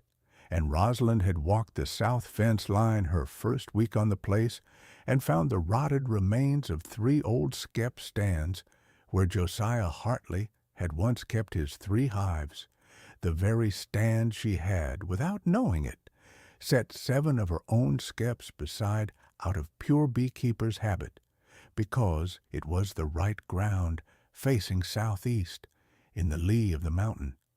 She had set her own bees down on the dead man's bee ground without knowing it was a treasure map. She did not dig that first frantic spring. There was no time, and a part of her was afraid to look, afraid it was nothing, afraid to spend her last hope on an old man's riddle. But in the lull of late August, with the honey sold and the valley turned and Carl Boyd's question still unanswered, Rosalind Albrecht took a spade to the south fence line in the cool of an evening, with her children holding the lantern, and she dug where the oldest of the 3 rotted skep stands had been, the center one, the one a man would keep his best hive on. She dug for 2 evenings and found nothing but old roots and a horseshoe and a clay pipe, and she began to believe she was a fool digging at a fool's riddle, an old dead man's daydream. And on the second evening, Greta asked her, yawning, holding the lantern, "Mama, what are we digging for?" And Rosalind said, "I don't rightly know, child. A thing a man hid a long time ago. Maybe nothing." And Peter, holding the other lantern, said, "What if it's nothing?" And Rosalind, leaning on the spade in the dark, sweat cold on her, gave him the truest answer she had. "Then it's nothing, and we'll have a fine, soft garden bed here from all the digging, and we'll plant beans in it, and no harm done. Hold the light steady." On the third evening, 3 feet down, beneath where the heart of the center hive had stood, her spade struck not the hard ring of stone, but a dull, soft, hollow note, the note of struck wood, and Rosalind Albrecht went very still in the lantern light. She set the spade aside. She got down on her knees in the cold turned earth, and she dug with her hands, the children's 2 lanterns drawn in close, and their 2 faces close and white and silent above her in the glow. And the cold, damp soil came away under her fingers, and there was the wood, the lid of something, and she worked her fingers down around its edges, and worked it loose from the ground that had held it 8 years, and she brought up out of the cold Montana earth a small iron-banded wooden box, no bigger than a Bible, swollen and black with damp, but whole, the iron bands gone to orange rust, the hasp rusted shut. For a moment nobody breathed. Then Rosalind set it on the grass between the lanterns and pried the rusted hasp with the point of a knife until it gave with a small dead snap. And she lifted the lid, and inside it, when she lifted the lid, were 3 things. There was a small canvas sack, heavy, that chinked when she lifted it, and when she opened it, gold coins ran out into her palm, double eagles, $20 gold pieces, old ones, 40 of them, $800 in gold, more money than Rosalind Albrecht had held in her life. There was a deed in a tin sleeve to keep it dry, and it was a deed to 40 more acres, the bench above the orchard, the high ground against the mountain, registered in Josiah Hartley's name, and never sold, never advertised, never known to the speculator or the banker, 40 acres of mountain meadow that the dead man had bought and hidden away, the best wildflower bee range in the whole valley, and it passed, by a folded paper tucked with it, a will of 1 line in the same careful hand, to whoever shall keep the bees on the Hartley ground. And the third thing was the letter's true ending, a last note from Josiah Hartley, written, it seemed, not long before he died, to a person he would never meet. If you are reading this, then you kept the bees, and the valley failed as I said it would, and you came to look where bees are kept, because you understood the one thing this valley would not. The gold is to free you from any man's mercy, so you need never sell the bees to eat. The high meadow is your range. Hold it. It is the best in the valley, and they do not know it is anyone's. and the valley itself, you will not need me to tell you what to do with. You know what the bees are worth now. Be kinder to them than they were to me. Keep the bees. J. H. Rosalind Albrecht sat back on her heels in the lantern light with $800 in gold in her lap and a deed to the best 40 acres in the valley in her hand and a dead man's blessing in her ear. And this time she did cry, with her children's arms around her neck, not from grief and not from fear, but from the strange, overwhelming thing it is to be reached across death by a stranger who understood you before you were ever there, who left you, against a day he would not live to see, exactly what you would need to not have to beg. She told no one in Coyle's Bend about the gold, and she told no one about the second deed until she'd ridden to Stevensville and registered it properly in her own name, quietly, at a different land office than the one where Pruitt had laughed at her, so that by the time the valley knew anything, the high meadow was hers in law, free and clear. And then, and only then, with $800 in gold buried again where she alone could find it, and the best bee range in the territory deeded in her name, and the honey money climbing in her ledger, Rosalind Albrecht sent word down the valley to Carl Boyd that she was ready at last to talk about next May. She did not go to him. She made him come to her, and she made him bring the others, because what she had to say she meant to say once, to all of them, the way you plant a motif once and let it pay off, and not say it over and over down the years to one man at a time. So on a gold September afternoon, with the first of her own 400 barrels of apples coloring on the trees behind her, the only apple crop in the valley, Rosalind Albrecht stood on her own ground at the head of the wagon road and faced the orchard men of the Bitterroot Valley, Carl Boyd and the Petersons and the Vances and a dozen more, the same men whose wives and sons had run beside her wagon and slapped at her hives and called her a fool, all of them ruined this year, all of them needing the things she had, and she made them a speech that the valley remembered for 50 years. I came up this road in April, she said, with 22 boxes of bees and $109 and 2 children, and a man named Boyd rode up to my gate and told me those bees were a danger and a folly, and that I'd be gone by the first hard frost. And every one of you agreed with him. You laughed at me in the land office, and on the boardwalk, and in the mercantile. You told my boy his trees were dead. You said the valley had run 30 years on free wild bees and didn't need a German widow's boxes, and you were right that you'd run 30 years on free bees. And you were wrong about everything else, and the frost in May told you so plainer than I ever could. Nobody laughed now. Carl Boyd looked at the ground. Here is what's true, she went on, and I'm only going to say it the once, so listen. There is not a wild bee left alive in this valley worth counting. The cold spring killed them, and they will not come back in numbers for years, if ever, the way the bottoms have been cut. That means that for the next many springs, the bloom in this valley will open and ask to be carried, and unless something carries it, you will get frost or no frost a crop like this year's, which is to say nothing.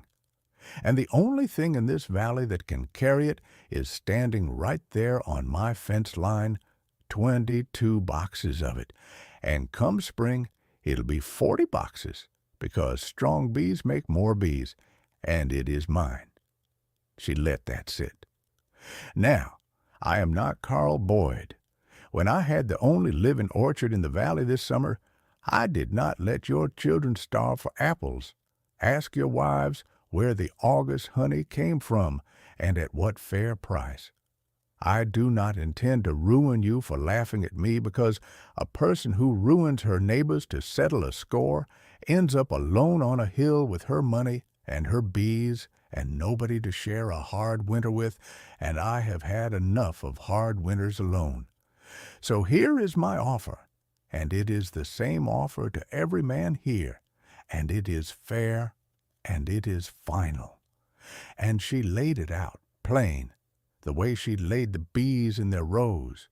Each spring, for a fee, she would carry her hives down to their orchards at bloom time and back. So many boxes to so many acres. The strong bees to do the work the dead wild ones couldn't. The fee was real money, more than any of them had ever paid for pollination, because none of them had ever paid for pollination. But it was a fraction of what a frozen crop had just cost them, and they all knew it, sitting there, having just lost everything. She would sell them honey through Asa Coyle's store, and to any man who wanted to start his own few hives, against the day her bees weren't enough for the whole valley, she would, for another fair fee, sell him a swarm in the spring and teach his boy to keep it, because, she said, looking at them steadily, a valley that depends on one woman's bees is no better off than a valley that depended on the wild ones, and she did not want to be the next free thing the valley took for granted until it failed. It was not all hats in hands. One of them pushed back, because there is always one, and his name was Vance, Hetty's husband, whose wife had come up the road in April with a basket of charity bread, and who had perhaps heard from her how that errand had gone. He stood up off the fence rail where he'd been leaning. "That's a steep fee," he said, "for a few weeks of bugs in my trees. My father grew apples in this valley, and his father before him, and not one of them ever paid a red cent to pollinate a crop. Now a widow shows up with 22 boxes one lucky year and means to charge the whole valley rent on the spring. Seems to me a man could just buy his own bees and have done." "A man could," Rosalind said, and she did not raise her voice, and she did not flinch, because she had been answering men like Vance her whole life. "I just offered to sell you the bees myself, Mr. Vance, and teach your boy to keep them, and I hope you take me up on it, because I meant it. But you won't have a crop off your own first hive this spring, nor your second, because it takes a beekeeper 2 or 3 years to build up strong enough colonies to carry 200 acres. And you don't have 2 or 3 years, you have one frozen orchard and a mortgage. So this coming spring, you've got exactly 2 choices. You can pay my fee and carry a crop, or you can save the fee and carry nothing, the way you did this year, and your father and his father, God rest them, never had to make that choice, because the wild bees made it for them, free, every spring until this one." She let it land. "You're not paying me rent on the spring, Mr. Vance. You're paying me for the thing your family got free for 60 years and never knew the worth of until the morning it was gone. I didn't take it from you. The frost did. I'm the only one in this valley selling it back." "And what's to stop you?" Vance said, because a cornered man reaches for the last stone in his hand. "From setting whatever price you please, once we're all of us hung on your bees. You'll have the whole valley over a barrel come every May." "Nothing's to stop me but the thing I just told you," Rosalind said. "I'm going to sell you the bees and teach your boys to keep them. In 5 years, half of you won't need to hire my hives at all, because you'll have your own, and the price will be whatever a fair price is between neighbors who each have something the other wants. A woman who wanted the valley over a barrel would never teach the valley to do without her, Mr. Vance. I'm doing the one thing a greedy soul never would. Ask yourself why." I don't follow why. Because I had a long time on a cold bench this spring to think about what it is to be the only one who knows a thing and depended on and resented for it. And I decided I'd rather be the woman who taught the valley than the woman the valley couldn't get free of. She looked at him steady. Your boy Tobias ran up my road on a borrowed mule to see my trees. Send him back up it in the spring, and I'll start him a hive of his own, half price, because he was the first soul in this valley to come and look instead of laugh. Vance opened his mouth and shut it again, because there was no answer to it, the green fruit hanging thick on the trees behind her being the whole of the argument, and one of the other men, a younger one named Peterson, whose orchard had also frozen, said, not unkindly, "She's got you, Vance. Sit down." And Vance sat down on the fence rail, and that was the last argument anyone in the Bitterroot Valley ever made against paying Rosalind Albrecht for her bees. That she offered, with the whip hand finally in her grip, to teach the valley to do without her, was the part that won them in the end, the women said later. That was when Coils Bend stopped thinking of Rosalind Albrecht as the bee woman who'd gotten lucky, and started thinking of her as somebody the valley was fortunate to have, which is a better and more permanent thing than vindication, and which is the thing Josiah Hartley, dead and gone, had been too bitter and too alone ever to reach. Carl Boyd was the last to speak, and he spoke for all of them. I called your bees a danger to my pickers, he said, and the truth is, the only danger to my pickers this fall is that there's no fruit for them to pick. He took off his hat, the broad-shouldered lord of the valley, in the yard of the worthless farm. I'll take your offer, Mrs. Albrecht, on every one of my 200 acres, and I'll thank you for making it fair when you didn't have to. And I'll say in front of these men what I should have said in April. I was wrong, and you were right, and you were kinder about it than I'd have been. He put the hat back on. How soon can you teach my grandson to keep a hive? And Rosalind Albrecht, 28 years old, a widow who had come up that road 5 months before with bees and $100 and a dead man's riddle, looked at the orchard men of the Bitterroot Valley standing in her yard with their hats in their hands, and she did not gloat, and she did not weep, and she did not say one word more than the moment needed. She said, "Come spring, bring the boy come spring." And the men went down the wagon road into the gold afternoon, and the thing was done. The years after are quickly told, and they are good years.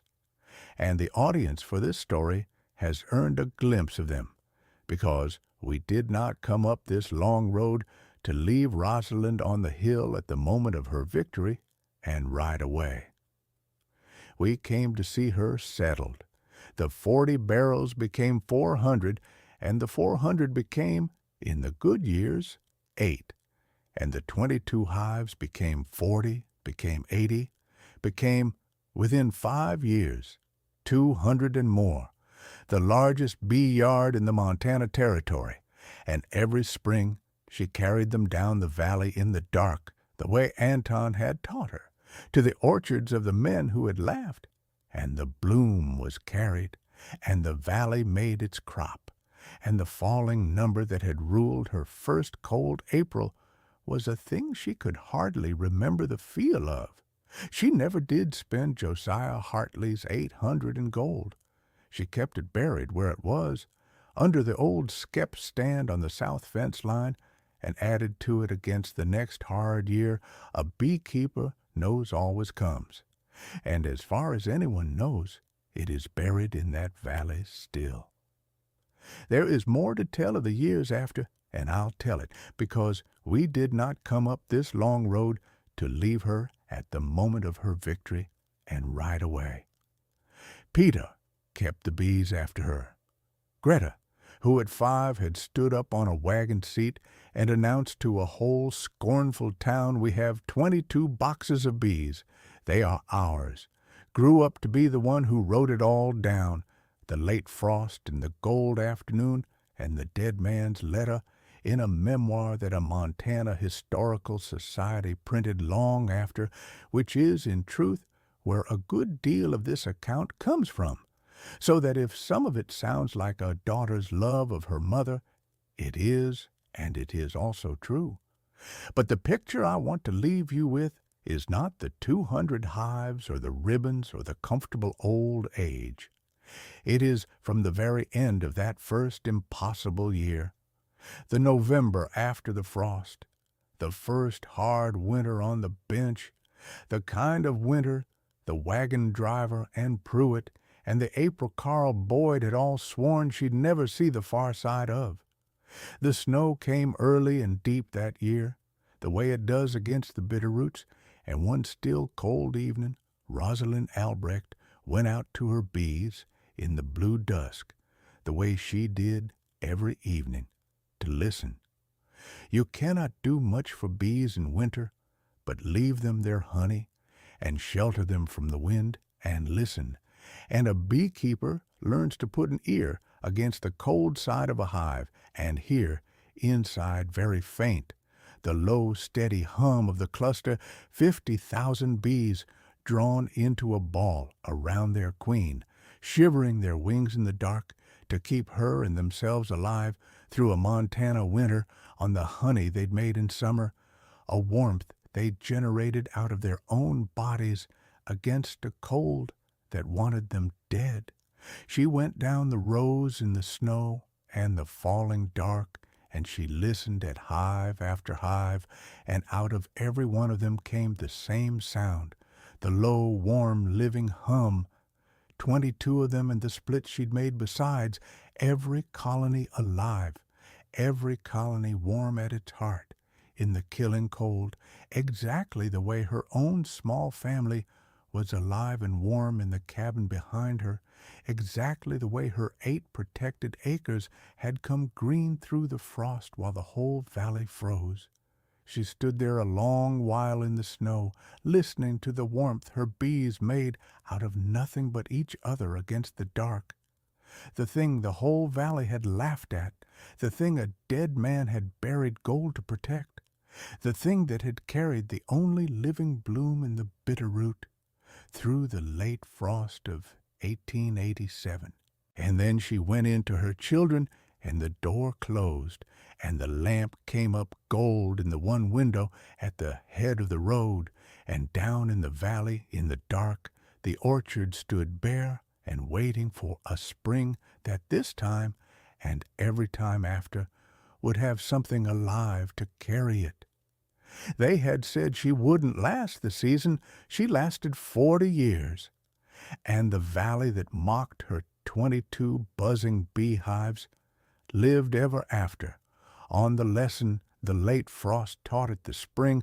It killed every orchard but hers, that the things a place takes for free, it takes for granted, until the morning it wakes to find them gone, and that somewhere there is always a stubborn soul keeping boxes of the answer against that day, and laughing at her is a poor substitute for listening. So if you took anything from the long ride up that road tonight, take that. Listen to the stubborn ones. Be one of them if you have to. But before you click away, let me tell you the part of Rosalind's story that comes after the legend gets told, because a legend has a way of flattening a life. And the woman was more than the frost and the gold, and the valley she remade did not stay still around her either. I promised you we'd see her settled, and settled is not the same as finished. Consider the matter of the swarms. In the second spring, the spring after the frost, Rosalind made good on the promise she'd made the orchard men in her yard, and she began to teach the valley to keep its own bees. And it did not go smoothly, because nothing worth doing goes smoothly the first time, and she would have distrusted it if it had. The first swarm she sold was to Carl Boyd for his grandson, a fair-haired boy of 10 named Daniel, who took to the bees the way some children take to horses, with a fearlessness Rosalind had to teach him to temper. She put a swarm into a new box hive for the boy in May, a fine swarm off one of her strongest colonies, and she showed Daniel how to hive it, how to find the queen, how to read the frames, and she sent him home to the great Boyd orchard down in the valley with a living hive and a head full of instruction. And 3 weeks later, the boy came back up the road on his pony, near to tears, because his bees had swarmed off and gone. The whole colony lifted out of the box one warm afternoon and vanished into the cottonwoods. Rosalind did not take offense, though she might have. She rode down to the Boyd place herself, the first time she had ever set foot on the great orchard that had ruled the valley, and Carl Boyd met her in the yard with his jaw set. "The boy's hive emptied out in an afternoon," Boyd said. "Whole colony gone. You sold us a bad swarm, Mrs. Albrecht, and I'd have it made right." "I sold you a fine swarm off my strongest box," Rosalind said, not heating up to match him. "If it's emptied out in 3 weeks, then either I'm wrong, which I'll own if I am, or something was done to it that nobody told the boy not to do. I'll not guess from your yard. Let me see the box and the boy, and I'll tell you which it is. And if the fault's mine, you'll have a new swarm and your money back both. And if it's not yours, then your grandson learns the cheapest hard lesson he'll ever get, and you learn that bees answer to how they're kept and not to a great man's temper. Either way, you come out ahead of where you're standing now." Boyd looked at her a long moment, and then he called the boy, and that was as much of an apology as a man like Carl Boyd had in him before he knew the facts, and Rosalind took it for what it was and let it go. She walked Daniel's bee ground with him then, the boy trailing her miserable and red-eyed, sure he'd ruined everything. "Tell me what you did," she said, kneeling at his empty box. "Every step.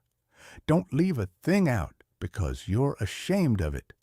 A beekeeper who hides what he did can't be helped." "I hived them like you showed me," the boy said.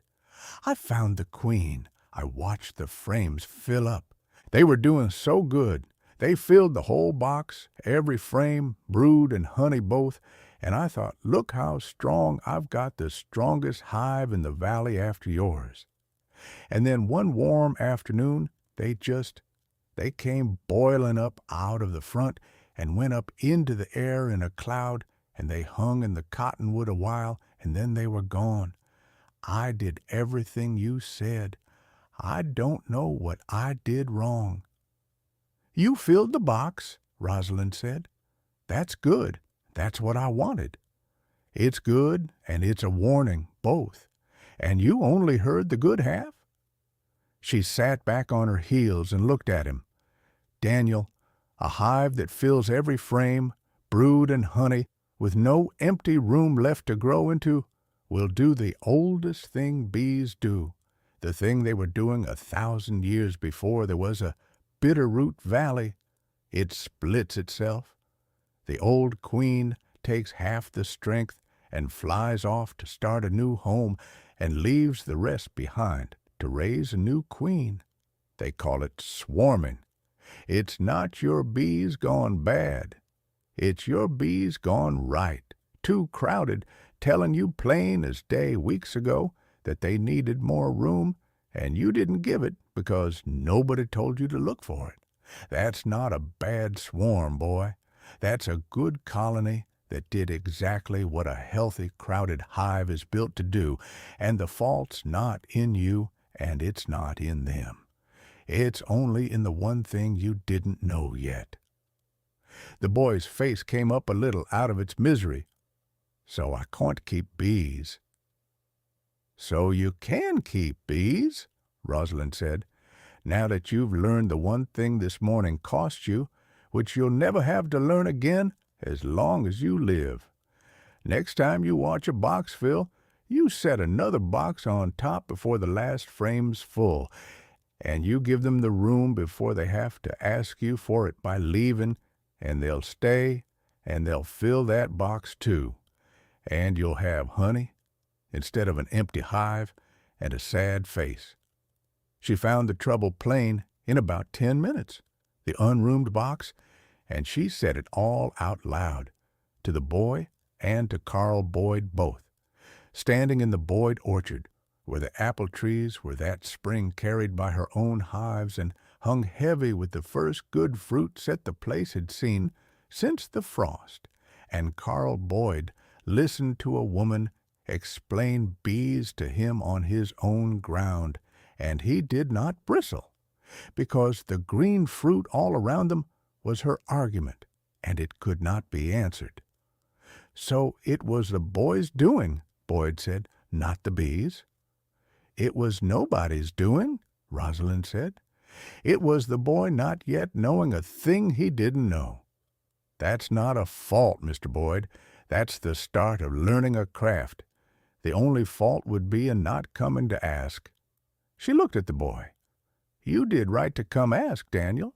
A beekeeper who won't ask loses his bees. A beekeeper who asks keeps them. Now, let's get you a new swarm, and this time you'll give it room before it asks you for it, and you'll have learned a thing the hard way that you'll never have to learn again." And she did get the boy a new swarm, and she did not charge Carl Boyd a second time for it, which Boyd noticed, and which did more to bind the great man to her than any bargain could have, because a hard man understands a gift more clearly than he understands a kindness. Daniel Boyd kept that second swarm alive, and the one after it, and within 3 years the boy had 8 hives of his own, and was selling honey alongside Rosalind's in Asa Coyle's store, and within 10 years Daniel Boyd was the second-best beekeeper in the Bitterroot Valley, the first being the woman who taught him, and he never in his life let anyone say a word against her in his hearing. When Carl Boyd died, an old man, in the winter of 1896, it was Daniel who ran the great orchard, and it was Daniel who saw to it that the carrying contract with Rosalind Albrecht was renewed every spring without so much as a haggle, and who told the story, at his grandfather's wake, of the May the frost killed every orchard but hers, and of how his grandfather had ridden up that road a proud man and ridden back down a humbler one, and how the whole valley had been the better for it. Consider, too, the matter of the high meadow, the hidden 40 acres Josiah Hartley had bought and buried in a tin sleeve under his best hive. Rosalind did not breathe a word of where the deed had come from. As far as the valley ever knew, she had simply, somehow, come to own the best bee range above the Hartley place, and she let them wonder, because a woman who has been laughed at learns the value of a thing the laughers cannot explain. She moved her honey hives up on to that meadow each summer after the apple bloom was done, up where the clover and the wild bergamot and the fireweed ran in sheets of purple and white to the very foot of the mountain, and it was there that the pale gold honey came from, the honey that won the ribbon at Helena. And no other beekeeper in the valley could match it, because no other beekeeper had that ground. And Rosalind never told them why hers tasted of the high country and theirs of the bottoms. It was the one secret she kept purely for pride, and I think Josiah Hartley would have forgiven her it, having kept a few secrets of his own. There came a dry year, 3 summers on, when the valley's bloom was thin and the honey flow poor, and more than one of the new beekeepers Rosalind had trained lost colonies to starvation that winter, and came up the road to her frightened, certain they'd done something wrong.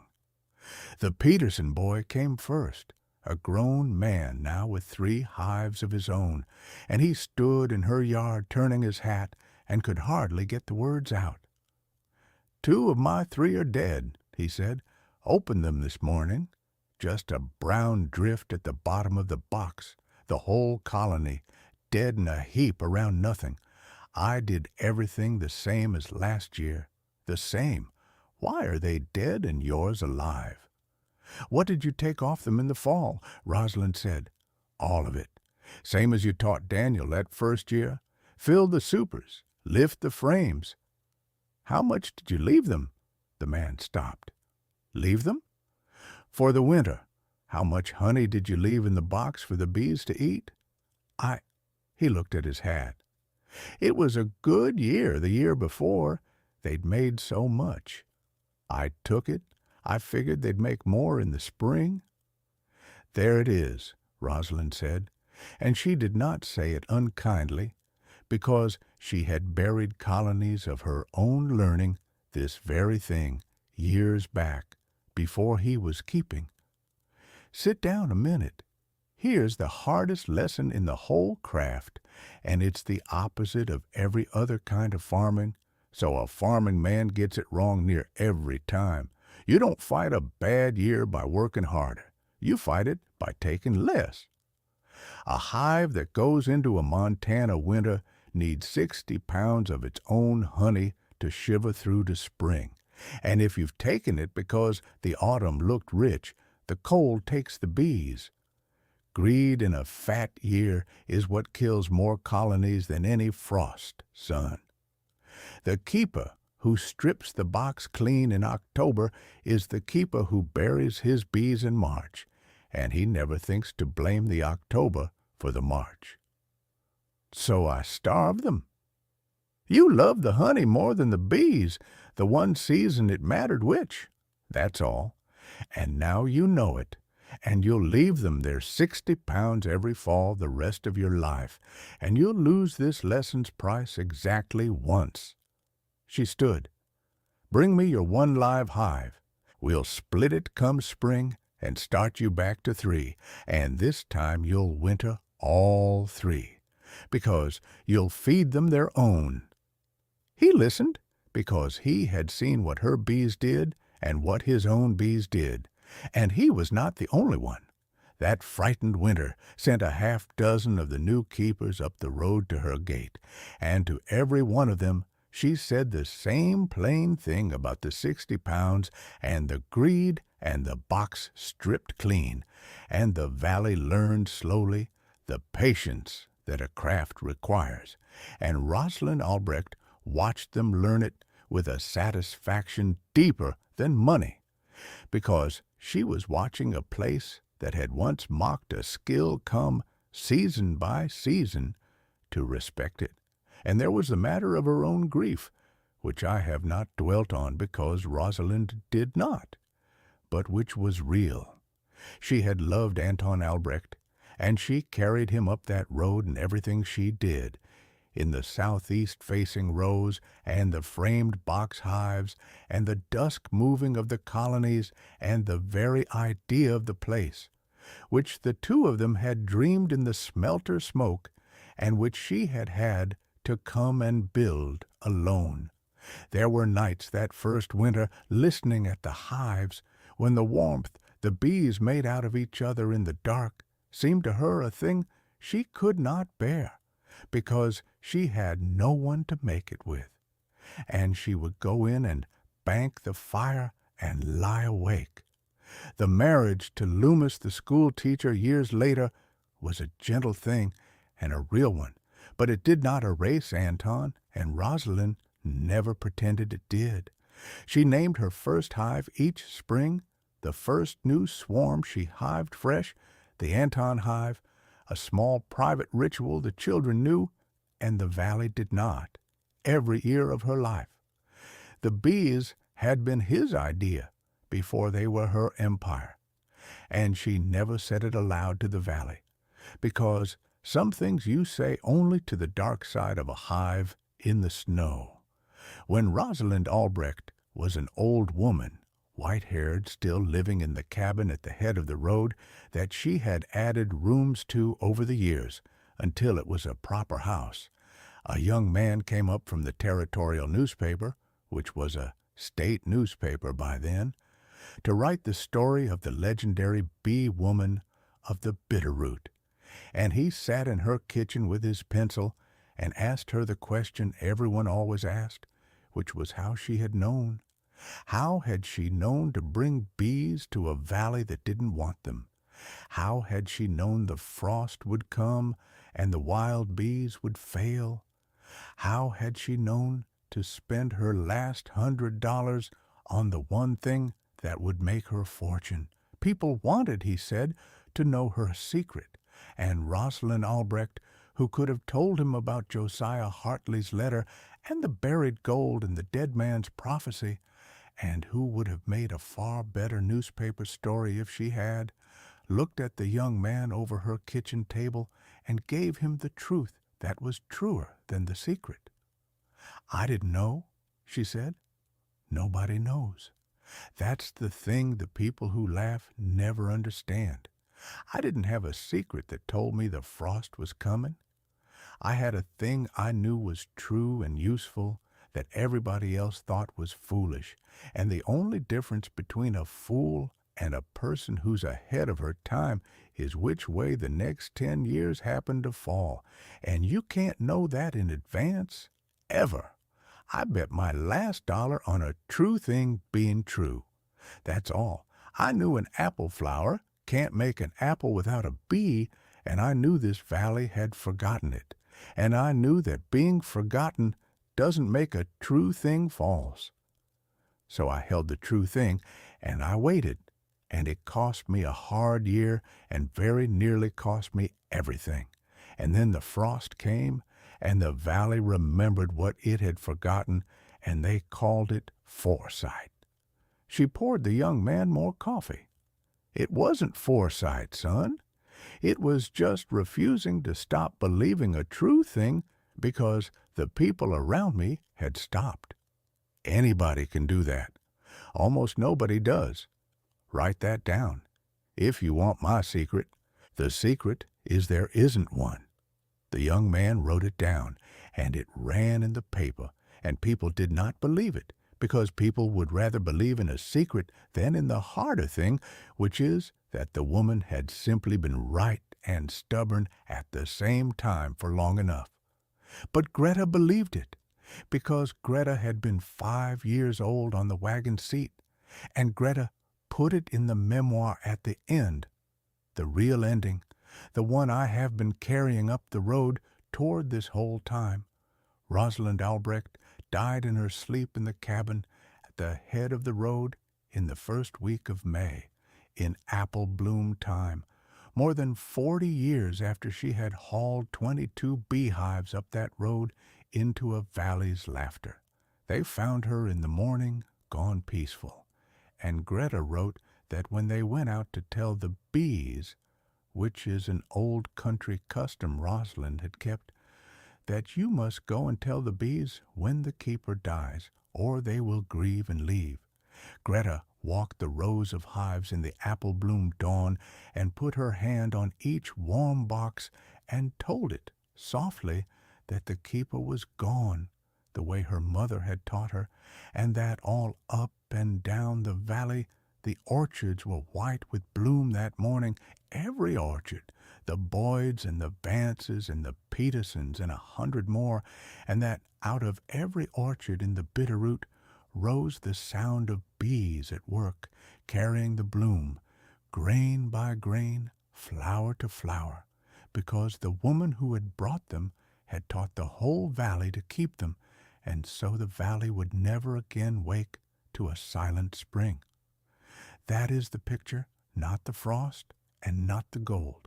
A valley white with bloom and loud with bees on a May morning, because one stubborn, underestimated woman who came up the road with $100 and 2 children and an idea everyone laughed at refused to stop believing a true thing, and stayed and taught and was right and was kind about being right, and lasted not a season but a lifetime, and left a place so changed that it could not, even at her death, fall back into the silence it had laughed her for trying to fill.